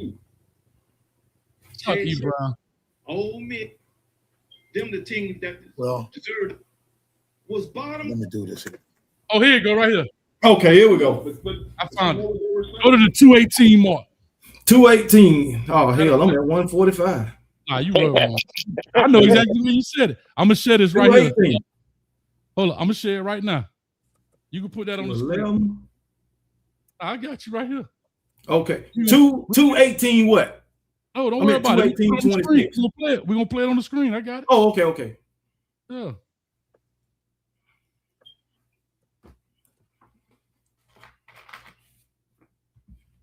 You ready? I'm ready. I'm right here. I gotta wait. Piano Man gotta put it up. I can't put it up. Okay. If you put it up, I'll control. Where you at? You got it in there? Yeah, it's been the back. Now turn that other stuff off, dog. I don't need you to hear it because you're trying to listen to it first. Oh, hold on. Hold on. Right. Go ahead. Listen, go ahead. As soon as he put it on the screen, I'm gonna let it play. Okay. You got it? I don't see it. I can go to it, but I don't know if I can put it on my screen. You don't see me in the back of the chat say you on the show right there where you present? It's on the screen at the bottom next to the guest. Okay, here we go. Gotcha. Yep. All right, here we go. Y'all listening? We listen. Listen, why don't you do me a solid there, KB? What's that? Why don't you come on the Coach Hayes show and then we'll have a debate. We'll have a conversation too. Why don't you come on the Coach Hayes show? Well, if he invite me on, I'll come on there. Watch this. Yeah, Coach Hayes, just hey, listen, we will be talking and talking smack tomorrow night on the Coach Hayes show tomorrow night. Tomorrow Okay, night. what time? I'm gonna show up in the Just come chat, on. man. Maybe he'll let me on. Coach Hayes. Right there. We'll be talking smack tomorrow night in the chat. What time? Maybe I'll be in the chat. Maybe he'll let me on. Listen. We will be talking and talking smack tomorrow night on the Coach Hayes show tomorrow night. Okay, what time? I'm gonna show up in the Just come chat, on. man. Maybe he'll let me on. Watch this. It's normally he starts about 8:15, 8:30 or so. Okay. He ain't like you. Yeah, like you. You start at 7 o'clock, so all y'all country bunking. Hey, see Okay, Coach Hayes right there. Coach Hayes is in the chat. He say I'm invited. Coach Hayes said you were invited. Let's dance. All right, I'll That's be what he over there. told us. Okay, I'll be over there around 8:15. Now you tell me where we talk about any. Hold on. No, Wait a minute. Clearly. Hold Bishop. on. Let me talk. What? Clearly. Hold on. Absolutely, Coach Hayes. Coach Hayes is the he. Hey, listen, he's a We higher don't need coach. to hear the whole thing. We heard what I said. Okay, so you Now, did listen, we not say listen, tomorrow night? Hold on, I got one question, KB. Was this show right here on Sunday night? Yeah, that was on Sunday night. You was So the on word Monday, tomorrow. the next so night. the word tomorrow means Monday night. Correct. okay. That's all I want to make sure. Now listen. I said I will show up tomorrow night in the chat. And if he'll let me on, I'll come on. And when I showed up, you let me on and I came on. You sent the link to my Twitter. And I came on. I'm invited. Coach Hayes said you. He told you the time. Listen, Tell him if he invite me on, I'll come on there. Yeah, Coach Hayes. Well, Look look at the Go time. look at it. And I'll look it up. Hey, listen, why don't you come on the It's Coach what time? Hayes show and then What time does he have a speak? debate. We have a conversation too. Why don't you Coach come on the Hayes Coach show. Hayes? well, if he invite me on, I'll come on there. Yeah, Coach Hayes. Hey, listen, we will be talking and talking smack tomorrow night on the Coach Hayes show tomorrow night. Okay, what time? I'm gonna who asked what time? Let it play. Hold on, who asked what time, I Piano asked Man? what time. Let it play. Okay. show up in the Come chat, on. man. Maybe he'll let me on. It's normally he starts about 8:15, 8:30 or so. He Okay. ain't like you. Yeah, like you. You start at 7 o'clock. You asked the time. Hold on. Well, I asked the time. Sound like Then excuse. I said, if you let me on, I'll come on. I didn't say I will be there at 8:30, at 8:15, at 9, at 10. I said I'll come in the chat. If he let me on, I'll come on. Did I not say that? Piano Man, let me ask you a question. When Bishop was talking to me, and I asked Bishop, what time y'all start? He said 5 o'clock, and I would have showed up over here at 6:30. What you would have thought? What was the purpose for me asking what time y'all start? But I guess to be there on time. To be there at the time at which y'all start.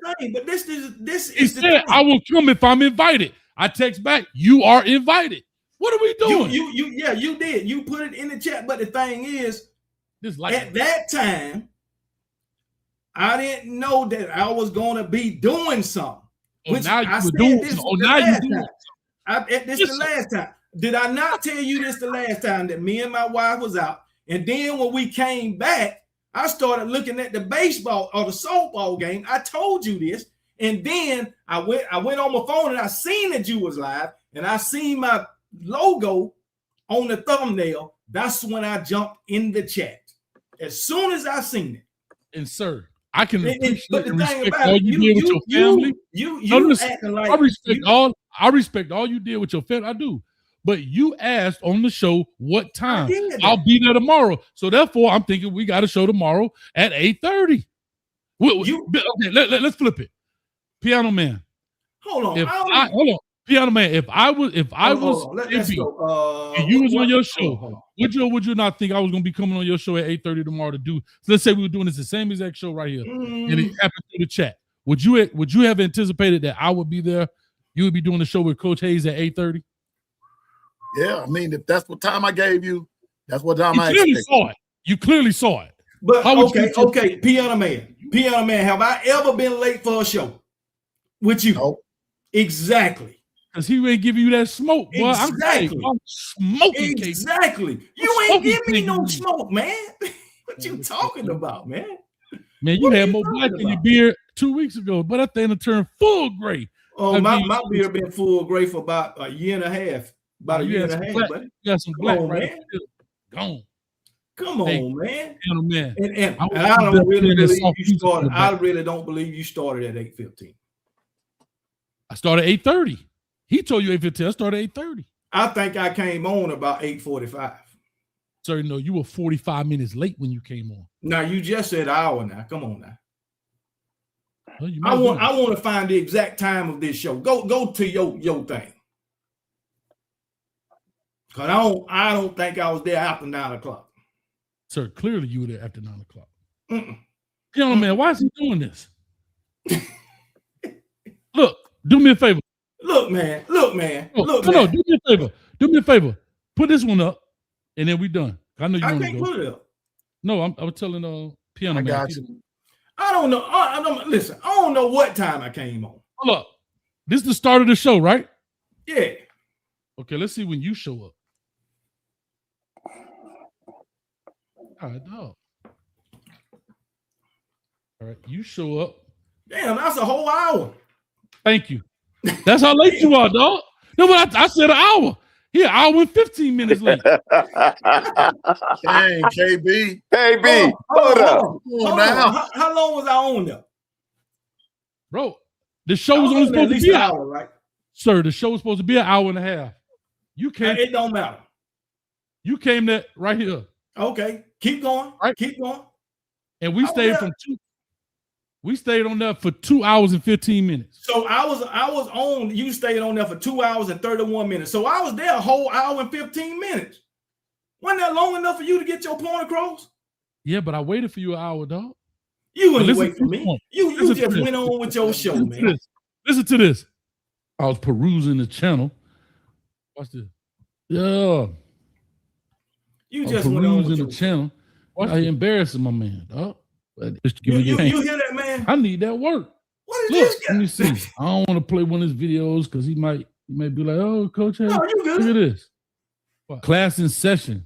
Irrelevance 101. He got the cane up there. Irrelevance Healthy 101. debate. Kangaroo Black takes Y'all Miami know fan to school on subject of Miami Hurricane. Come on, man. Y'all know irrelevant. You hear me? I'm begging for a Piano Man. Get this work. You are irrelevant. You think y'all irrelevant? Going 25 years, 24. Oh, you got a degree over there? Oh, look at this session. What we've learned today with Professor KB. Oh, that's another Miami Hurricane video. Look at it. See the 305 back there? Yeah. People. Come on, man. Kangaroo Black. Where you at? Man, look, man. Y'all are irrelevant, man. Just face it. Bro, look at this. Oh, look how long I was talking. I'm going to let it 9 minute mark. Look, I'm looking for you. Look. Shaka on the line. Shaka. I had opened up 2 weeks ago. Got the Canes 305 up. Start waiting. Scored a touchdown. Trash. See, the best thing you should have did, gentleman, the best thing he should have did was let you end the show. Now I'm cooking him because I done proved that he lying about where he said he was going to be. He lying about how long it was. And now and I'm cooking his, look. I was on an hour and 15 minutes. What are you talking about? I didn't say that. You got 15 minutes late. Hour 15 minutes late. I ain't know you. I ain't know you could kill a man twice. Look, I tell you, for the next show that I'm on your show, do like everybody else. Hold on. You won't let me talk. You want to do all the talking for the next show. When I come on your show again, do it the right way. Send a link, and I'll be there on time. Look what Shotway said. Gentleman's agreement. He shook, coach. Bro. We had a gentleman. You shook. You were all running for. Hold on. I'm gonna show you right before he came on with it. What I was saying. Watch this. I was about to get off. Watch. I believe 82 people in the building. For those that just jumping in here, man. Yeah, I heard that beautiful sound. I think. You went on with your show as usual. You were taking calls. Yeah, I remember this. Doing all that. And I heard when I came home, E. Brown was talking crazy. And I went on and I think I put in the chat, I'm here or some shit like that. That's all. You know, Yeah, let me Get know. your shots off. Shit. But if Ryan Williams was out there, if he could do all, KB got to call. People were looking for you, dog, the whole show. Because we got a no-show. No call, no. It's on the line, and I got, all right, real quick. Oh, I know you didn't call Williams by now. All right, I got Anonymous on the line, and I got 9723. If you want to call in, please do so now, because I'm about to get up off of here. The main event has been canceled because we got a no-show. No call, no show. Somebody getting fired today. Huh? Anyway, let me take Anonymous on the line. Call or talk to us. Give us your name. Where you calling? Yeah, what up with it, coach? What's good with you, coach? Is this Kangaroo Black? I have never been on any show that I said I was going to come on. This your boy DJ King Dingaling. What up, coach? Hey. I'm just saying. This what I'm trying to tell you, dog. Kangaroo, I've been cooking all day. Piano Man, this your channel, bro. I don't want to do this, but I had to. You know, what did you do? Can I tell you this? I'm a chef. Did I ever tell you, Piano Man, I'm a chef? What did you do? All you did was bring up the part where I said, hey, I'll be in the chat. He let me come on. I'll come on, right? 8:45. Okay, I'll be there. Now, I'm gonna tell you what. I told you we're gonna be gumbo. But that's what I said.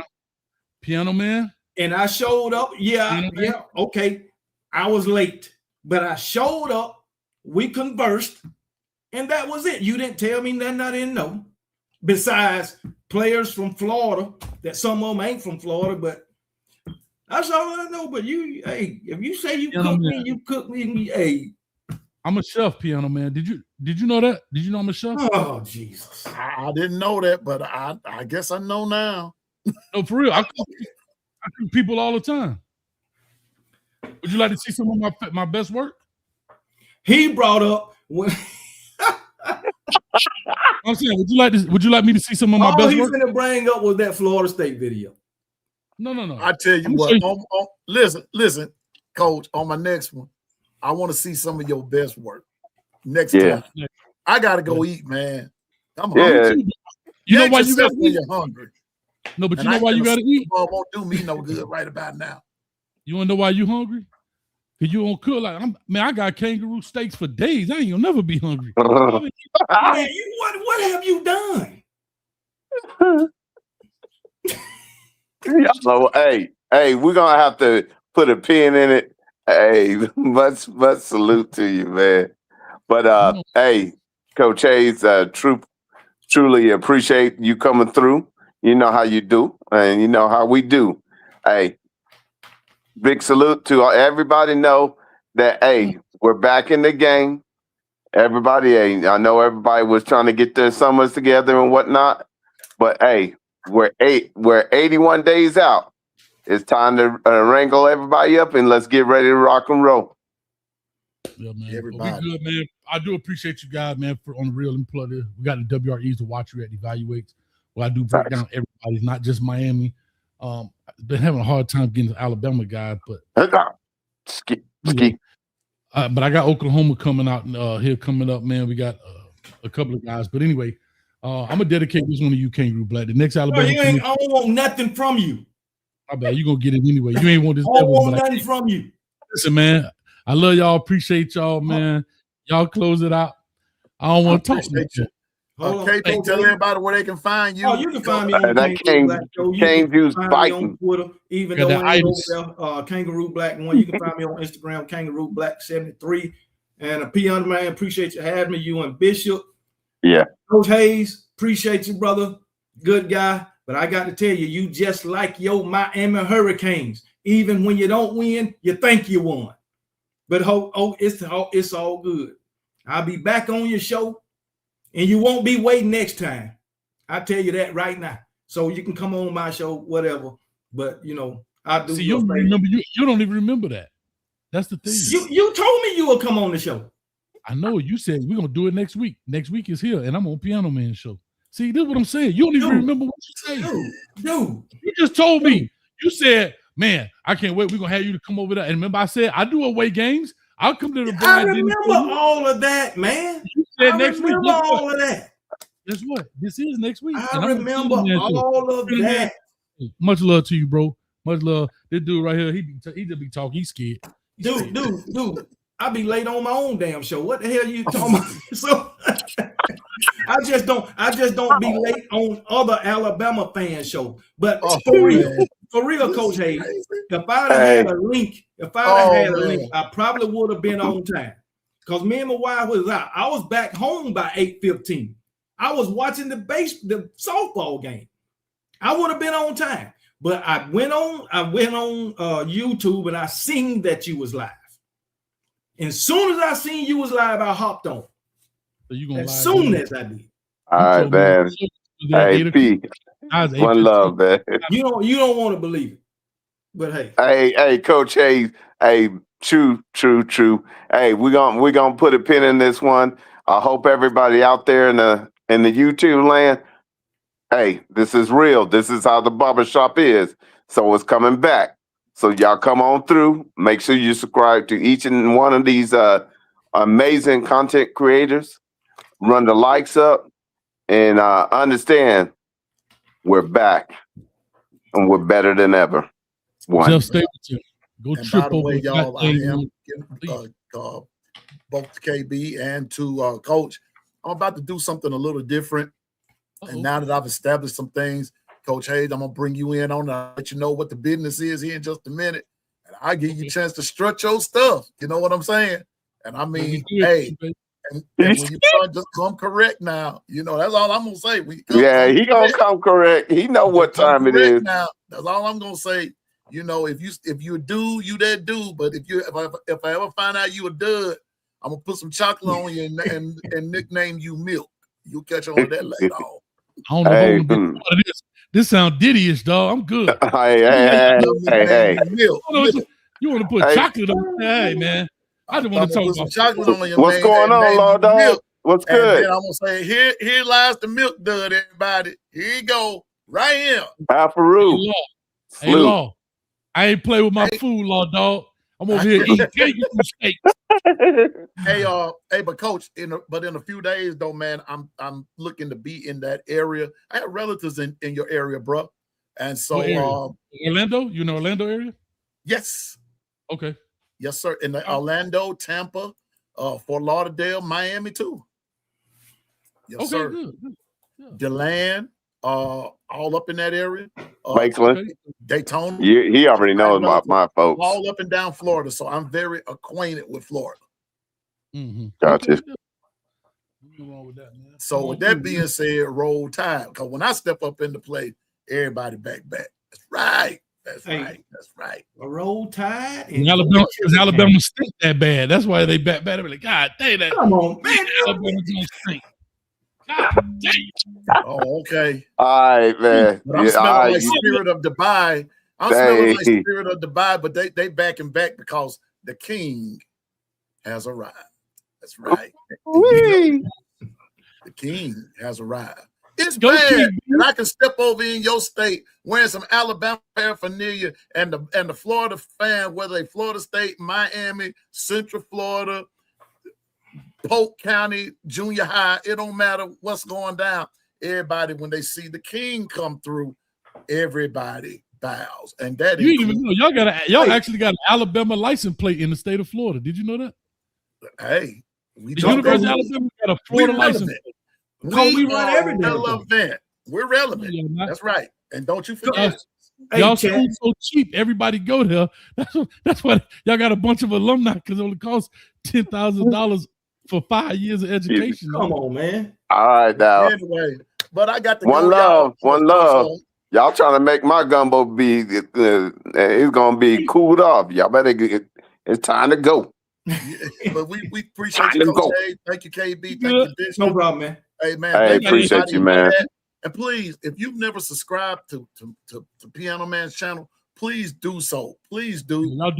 I'm just getting to the game and understanding how it go. But hey, I'm pretty cool at this, and I love it. But I love collabing with everybody. So, but please subscribe to my channel. And Coach Hayes, we got to do this again real soon. You are, hey, bro.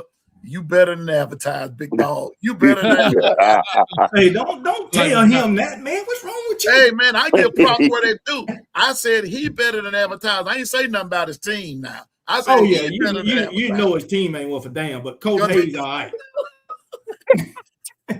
So You know with what that the being players said, told get Nick out of here, y'all. Coach I'm Hayes Hey, for you you, know man. hey man, you know what the players told Nick Saban? You know what they told him? what? No, I don't. For me to retire? No, I don't. What? Yesterday's price is not today's price. They told him yesterday price, Nick. Ain't today's price, Nick. You gotta up that cash, homeboy. Up that cash, homeboy. Hey, and tell Jeff Stapleton, man, yesterday's price ain't today's price. Well, Out here, man. Peace. Y'all be good, man. Much love. well, you know what? Hey, Coach Hayes, I ain't got but one thing for you, bro. Roll Tide. Oh, There you that's go, right there. That's all I got to say. Don't worry. Appreciate Thank you, everybody family. for coming.